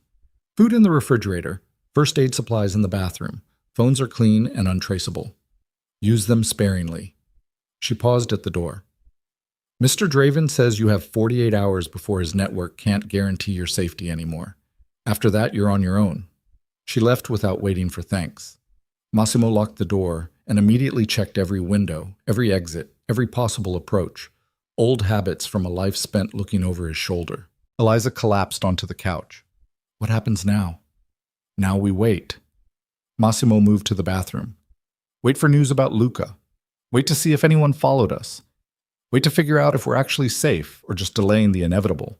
She heard water running, the sound of him hissing in pain as he cleaned his wounds. When he emerged 20 minutes later, he looked slightly more human. Clean clothes from a closet that apparently existed for this exact purpose. Fresh bandages, hair wet from the shower. Your turn, he gestured toward the bathroom. Eliza showered until the water ran cold, watched blood and dirt circle the drain, studied her reflection in the steamed mirror and barely recognized the woman staring back. Hollow eyes, bruises covering most of her visible skin, a split lip that would leave a scar. The waitress from Blackwater City was truly gone now. She dressed in clothes that fit well enough. Jeans, a simple shirt, everything neutral and forgettable. When she came out, Massimo had made coffee. Real coffee, not the instant garbage she was used to. Drink. He handed her a cup. You'll need the caffeine. They sat in silence for a long time. The morning light grew stronger through the windows. Lisbon's sounds drifted up from the street. Church bells. Traffic. People living normal lives. I need to know something, Eliza finally said. When you walked into that emergency room 3 days ago, when you decided to take me instead of leaving me for the Russians, why? Massimo stared into his coffee. Because I saw Luca's conspiracy board and realized whatever he found was bigger than family business, bigger than territory or money or any of the usual reasons people kill each other. He looked up. And because when I looked at you, I saw someone who didn't deserve to die for sins they didn't commit. That's not the whole truth. No, it's not. He set down his cup. The whole truth is I was tired. Tired of the violence. Tired of burying people I cared about. Tired of pretending that what we do is somehow noble or necessary. His voice went quiet. I thought maybe saving you would balance the scales somehow. Make up for all the people I couldn't save. Does it? No, but at least you're breathing. Eliza's phone buzzed, the clean, untraceable phone Helena had left. She picked it up with shaking hands. A text from an unknown number. Your father's records are now public. Every major news outlet, every government agency. The offshore account conspiracy is headline news. She showed Massimo. He read it twice. Draven. He leaked them? He said the best weapon was exposure. Massimo's jaw tightened. He wasn't lying. By making everything public, he destroyed the value of keeping us alive. Nobody benefits from killing witnesses when the whole world already knows the truth. Another text arrived. Mercer's organization is collapsing. His contractors are turning on each other. The Volkov syndicate is fracturing. You're old news now. Congratulations on surviving. Eliza read the message 3 times. Is it really over? The immediate danger, yes, but you can never go back to America. Never use your real name. Never contact anyone from your old life. Massimo stood and moved to the window. You're a ghost now, same as me. What about you? The DeLuca family? Your territory? Gone. The moment I disappeared, my rivals moved in. By now, everything I built is being carved up and redistributed. He didn't sound upset. If anything, he sounded relieved. I have offshore accounts Draven doesn't know about. Enough money to live comfortably for a long time. Just not as Massimo DeLuca. Who are you now? I don't know yet. Haven't figured that part out. The apartment's phone rang, an actual landline attached to the wall like something from another era. Massimo answered it. Yes. A pause. Understood. We're coming now. He hung up. Luca's out of surgery. He's stable. We can visit. They took a taxi to the hospital. a modern building on the city's outskirts, clean, efficient, nothing like the overcrowded emergency room where this nightmare had started. Luca was in a private room on the 4th floor. Tubes connected him to machines that beeped rhythmically. His face was still swollen and bruised, but he was conscious. "You look like hell," Massimo said. "You should see the other guys." Luca's voice was rough. "Oh, wait. They're all dead. Most of them." Luca's expression grew serious. "I heard about Mercer, about the records going public. Draven's work. Smart play." Luca shifted in the bed and winced. "So what now? We hide here until we're old men? Something like that? I always wanted to learn Portuguese." Luca closed his eyes. "Maybe open a restaurant, make terrible pasta and charge tourists too much. You don't know how to cook. I'll learn. Got nothing but time now." Massimo reached out and gripped his brother's hand. For a moment, the cold businessman disappeared entirely. What remained was just a man grateful his brother was alive. "I'm sorry," Massimo said quietly, "for not finding you sooner, for letting you get caught up in this. I got caught up in this myself, made my own choices." Luca opened his eyes. "But you came for me. That's what matters." They sat in silence for a while. Then Luca looked at Eliza. "You know what the funny thing is? All those months I spent following you around Blackwater City, taking photographs, trying to figure out why you mattered." He smiled weakly. "I thought you were connected to criminal networks, money laundering, something sinister. Never occurred to me you were just a waitress whose father tried to do something good. Would it have changed anything if you'd known? Probably not. But it's a better story this way." His eyes drifted closed again. "The innocent girl and the crime boss. Sounds like something out of a movie." "Reality's messier than movies," Eliza said.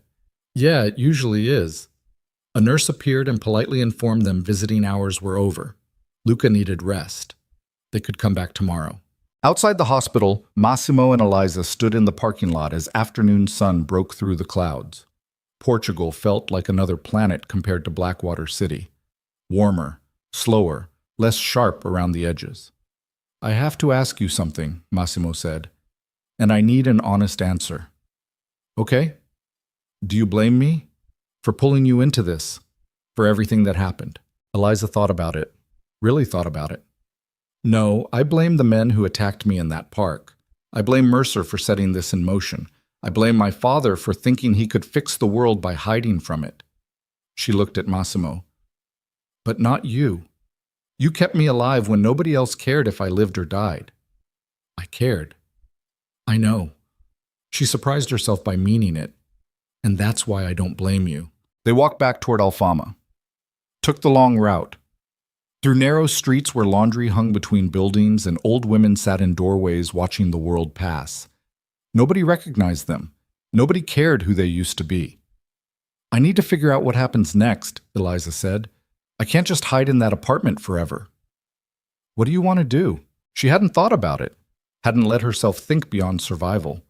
But now, walking through a foreign city where nobody knew her name or her history, possibilities opened up. "I want to finish nursing school, under a different name, in a different country." She surprised herself with how certain she sounded. "My father spent 15 years giving blood money to people who needed help. Maybe I can do something similar, actually help people instead of just serving them coffee." That's not a small goal. Nothing about the past 3 days has been small. Massimo nodded slowly. "I have connections. People who can create documents, get you enrolled in programs that don't ask too many questions. It'll take time and money, but it's possible." "Why would you help me do that?"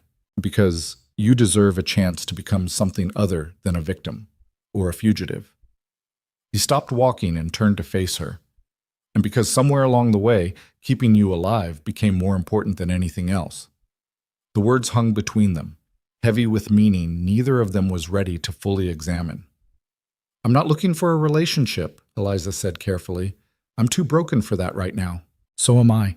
Massimo's voice was honest, raw. "But that doesn't mean we can't look out for each other." They continued walking, reached the apartment as the sun began setting over the river. Inside, Massimo ordered food from a local restaurant. They ate at the small table in silence, both too exhausted for conversation.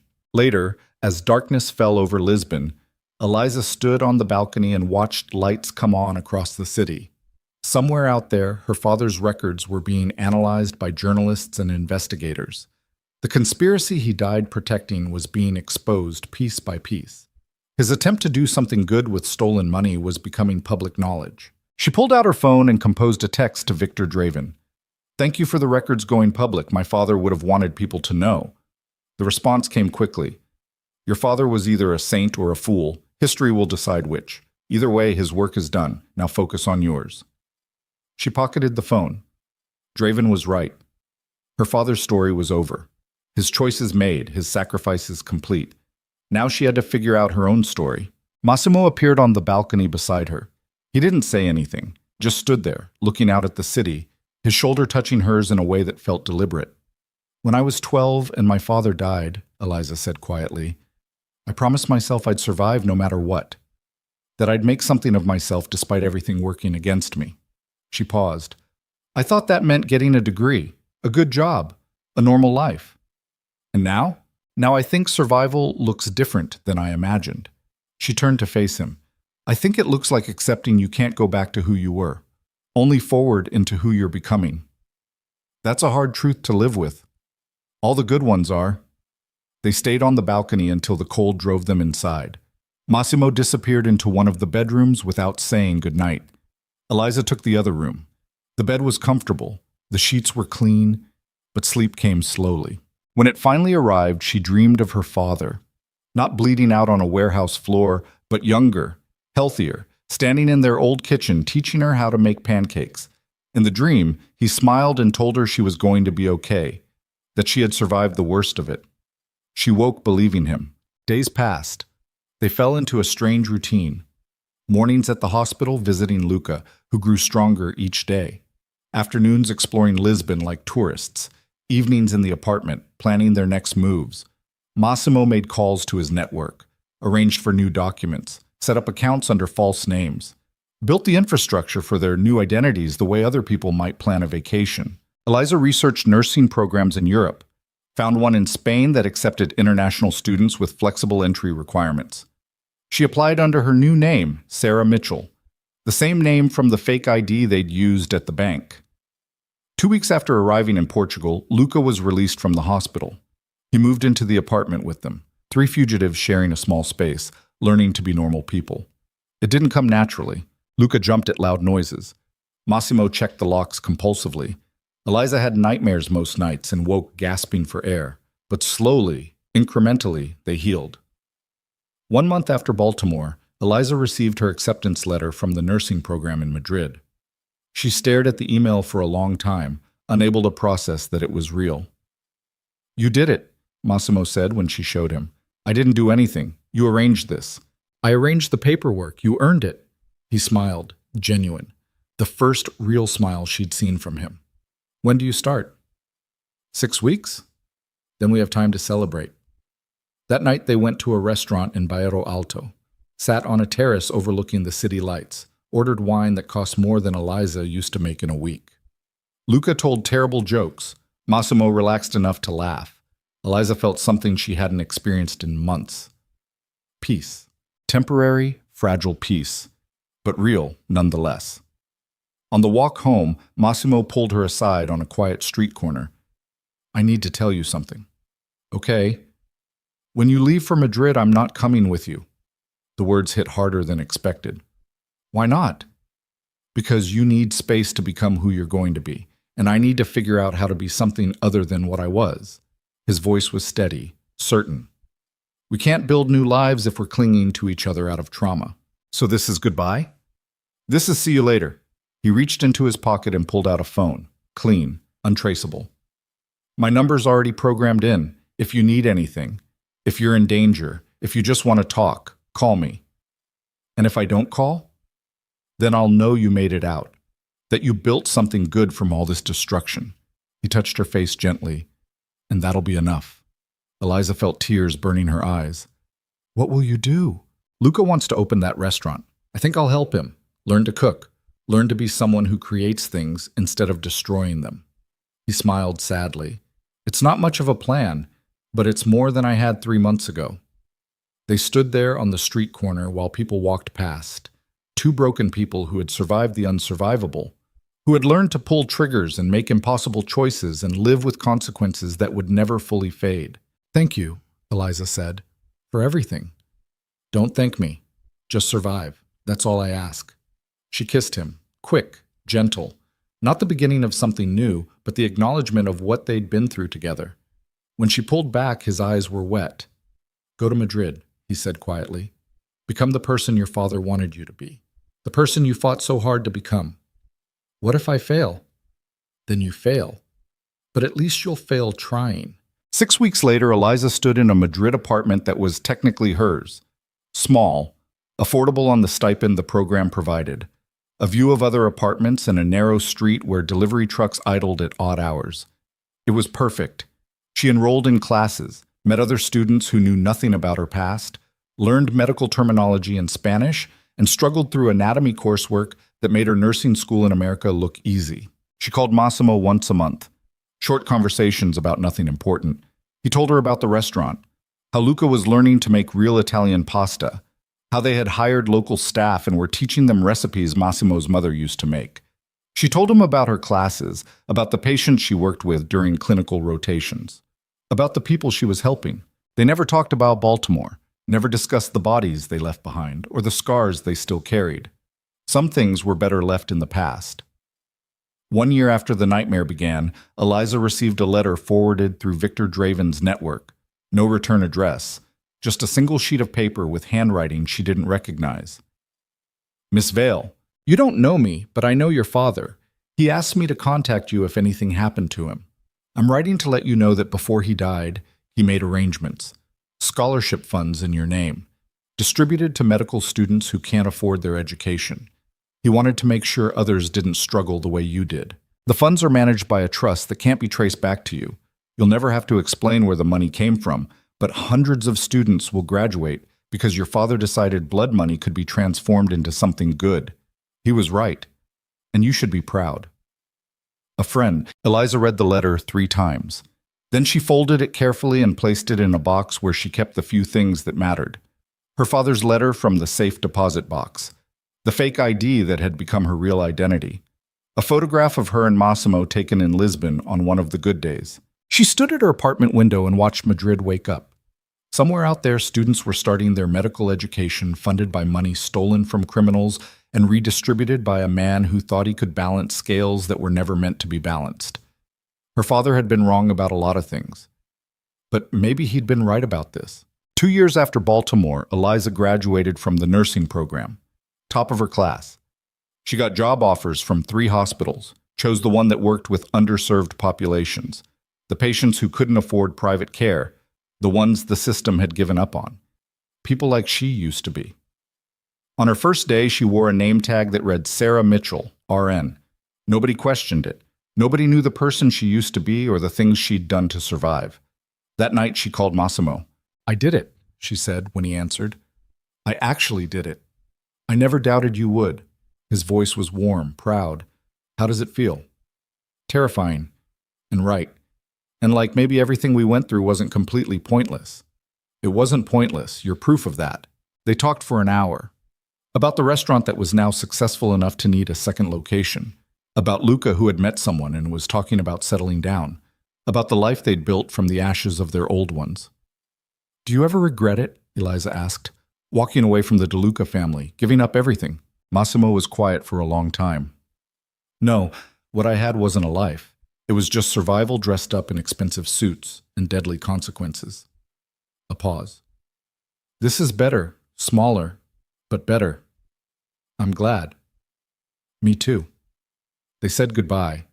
Eliza hung up and stood at her window watching the Madrid night. Somewhere across the ocean, Massimo was probably doing the same thing. 2 people connected by trauma and survival, and the strange understanding that came from walking through hell together. She thought about the girl who had stumbled into that emergency room covered in blood and afraid of everything. That girl was gone. Dead and buried alongside everyone else who hadn't survived the war that almost consumed them all. What remained was someone stronger, harder, but not broken. Never broken. The next morning, Eliza showed up for her second day of work. A woman came into the emergency room with a split lip and frightened eyes. Young, maybe 23, holding herself like someone who expected the next hit to come any second. Eliza recognized that posture, had worn it herself once. "I'm Sarah," she said gently. "I'm going to help you. You're safe now." The woman started crying. Eliza held her hand and let her cry, helped her fill out paperwork, made sure she got connected to resources that could actually help. Later, when the woman was gone and the emergency room had quieted, Eliza stood at the nurse's station and thought about her father, about Massimo, about everyone who had died so she could stand here doing work that mattered. She couldn't bring them back, couldn't undo the violence or erase the scars, but she could make sure their deaths counted for something. One patient at a time, one life saved, one person helped. It wasn't redemption. Redemption was a fantasy, but it was purpose, and purpose was enough. 3 years after Baltimore, on a random Tuesday in April, Eliza received a text from an unknown number. "Turn on the news, international section." She pulled up a news site on her phone. The headline made her breath catch. "International Crime Network Dismantled. Authorities Credit Anonymous. Leaked Documents." The article detailed how her father's records had sparked investigations across multiple countries, how dozens of criminal organizations had been exposed and prosecuted, how billions in stolen assets had been recovered and redirected to legitimate programs. The final paragraph mentioned that the original source of the leaked documents remained unknown, but investigators believed it was the work of someone within the criminal networks who had grown disillusioned with the violence. "Your father's work just took down the people who killed him," the text continued. "Thought you'd want to know." It was from Draven. Had to be. Nobody else would have known to contact her. She didn't respond, just stood in her small Madrid apartment reading the article over and over. Her father had spent 15 years trying to fix unfixable problems, trying to transform blood money into something clean. He had succeeded.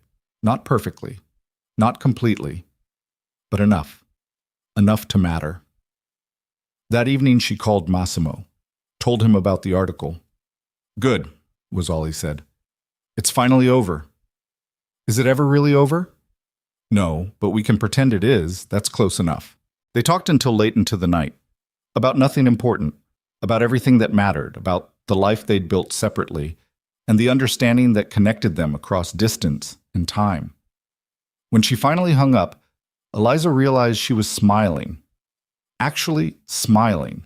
Not the polite social smile she used at work, but something genuine. Something that came from deep inside where the broken pieces had finally started fitting back together. She went to bed that night and slept without nightmares for the first time in years. 5 years after Baltimore, Eliza stood in a Madrid hospital wearing scrubs and a stethoscope around her neck. A senior nurse now, training newer staff, making decisions that saved lives.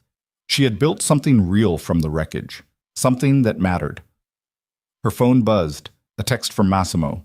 "Luca's getting married next month. Restaurant ceremony? Small. If you want to come, you're invited. No pressure." Eliza stared at the message for a long time, then typed back, "I'll be there." A month later, she flew to Lisbon. Took a taxi to a restaurant in Alfama with a view of the river. The sign out front read Fratelli in elegant script. Brothers. Inside, the place was beautiful, warm lighting, tables filled with friends and family. Luca stood at the front wearing a suit that actually fit, looking healthier than she'd ever seen him. His bride was Portuguese, pretty, happy. Massimo stood beside his brother as best man. When he saw Eliza enter, his expression shifted. Something like relief mixed with joy, mixed with the acknowledgement of how far they'd both come. After the ceremony, they stood on the restaurant's terrace overlooking the city. "You look good," Massimo said. "So do you." It was true. The hardness had softened. The constant vigilance had eased. He looked like someone who had finally stopped running. "I heard you're training new nurses now." Someone has to teach them how to survive hospital politics. Better than teaching them how to survive actual bullets. They both laughed. Real laughter.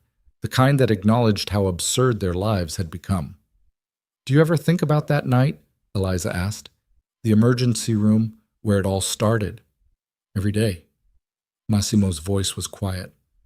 I think about the choice I made, taking you instead of leaving you, how that one decision changed everything. Regret it? Never. He turned to face her. Because of that choice, I'm standing here at my brother's wedding instead of attending his funeral. Because of that choice, you're saving lives instead of dying in an alley. The cost was high, but the alternative was worse. Eliza nodded slowly. I used to think my father was a coward for running away, for letting me believe he was dead. She looked out at the city lights. Now I think he was just trying to survive in a world that didn't leave room for good people. He was both, coward and hero. Most people are. What are we? Massimo considered the question. Survivors. That's all we ever were. All we'll ever be. Music drifted from inside the restaurant. Luca was dancing with his new wife. Other guests joined them, a celebration of life after so much death. Dance with me, Eliza said. I don't dance. Neither do I. Let's be terrible together. They went inside, moved clumsily to music they didn't know in a language they barely spoke. Two broken people who had learned to live with their scars instead of being defined by them. Later, when the night grew late and guests began leaving, Massimo walked Eliza to her taxi. Will I see you again? He asked. I don't know, maybe. She paused. But I know you're out there, that you're okay, that's enough. Same. He kissed her forehead. Go save more lives, Sarah Mitchell. Go cook more pasta, whoever you are now. The taxi pulled away. Eliza watched through the rear window as Massimo stood on the street, one hand raised in farewell. Then he turned and walked back into the restaurant where his brother's wedding was still celebrating. The taxi drove through Lisbon's narrow streets, past the apartment where they'd hidden, past the hospital where Luca had recovered, past all the places where their impossible survival had begun. When she reached the airport, Eliza boarded her flight back to Madrid, back to her work, back to the life she'd built from absolutely nothing. She settled into her seat and closed her eyes, thought about her father watching from a distance, about Massimo learning to cook in a restaurant by the river, about all the people who hadn't survived so that she could. The plane lifted into the night sky. Below, Portugal disappeared into darkness, and Eliza opened her eyes and looked forward, not back at what she'd lost or who she'd been, but forward at who she was becoming. A nurse who saved lives, a survivor who refused to let trauma define her, a woman who had learned that sometimes the only way to win was to keep breathing when everything tried to make you stop. The seatbelt sign turned off. Around her, passengers settled in for the flight. Normal people living normal lives who would never know what she'd been through or how hard she'd fought to be sitting here among them. And that was fine. Better than fine. Because somewhere between the emergency room and this airplane seat, Eliza Vale had died and Sarah Mitchell had been born. Not from running away. Not from hiding. But from choosing to survive despite impossible odds. From transforming pain into purpose. From learning that the best revenge against the people who tried to destroy you was building something beautiful from the wreckage they left behind. She pulled out her phone, typed one final message to Massimo. Thank you for that night in the emergency room, for choosing to save me when you didn't have to, for teaching me that survival isn't the same as living, but it's where living starts. His response came before the plane demanded phones be put away. Thank you for reminding me that some people are worth saving, even when it costs everything. Eliza pocketed the phone, looked out the window at the stars scattered across the infinite darkness, and for the first time since her father died, she felt something close to hope. Not the naive hope of someone who believed the world was fair or kind, but the hard-earned hope of someone who had walked through hell and come out the other side still breathing, still fighting, still refusing to give up. That was enough. That would always be enough. The plane cut through the night sky, carrying her toward tomorrow and all the tomorrows after that, carrying her away from the violence and toward the quiet work of healing, her own healing, and the healing she could bring to others. Below, cities glowed like scattered embers. Above, stars burned in the infinite dark. And between them, Eliza flew forward into whatever came next, scarred but unbroken, changed but not destroyed, alive in a way that mattered.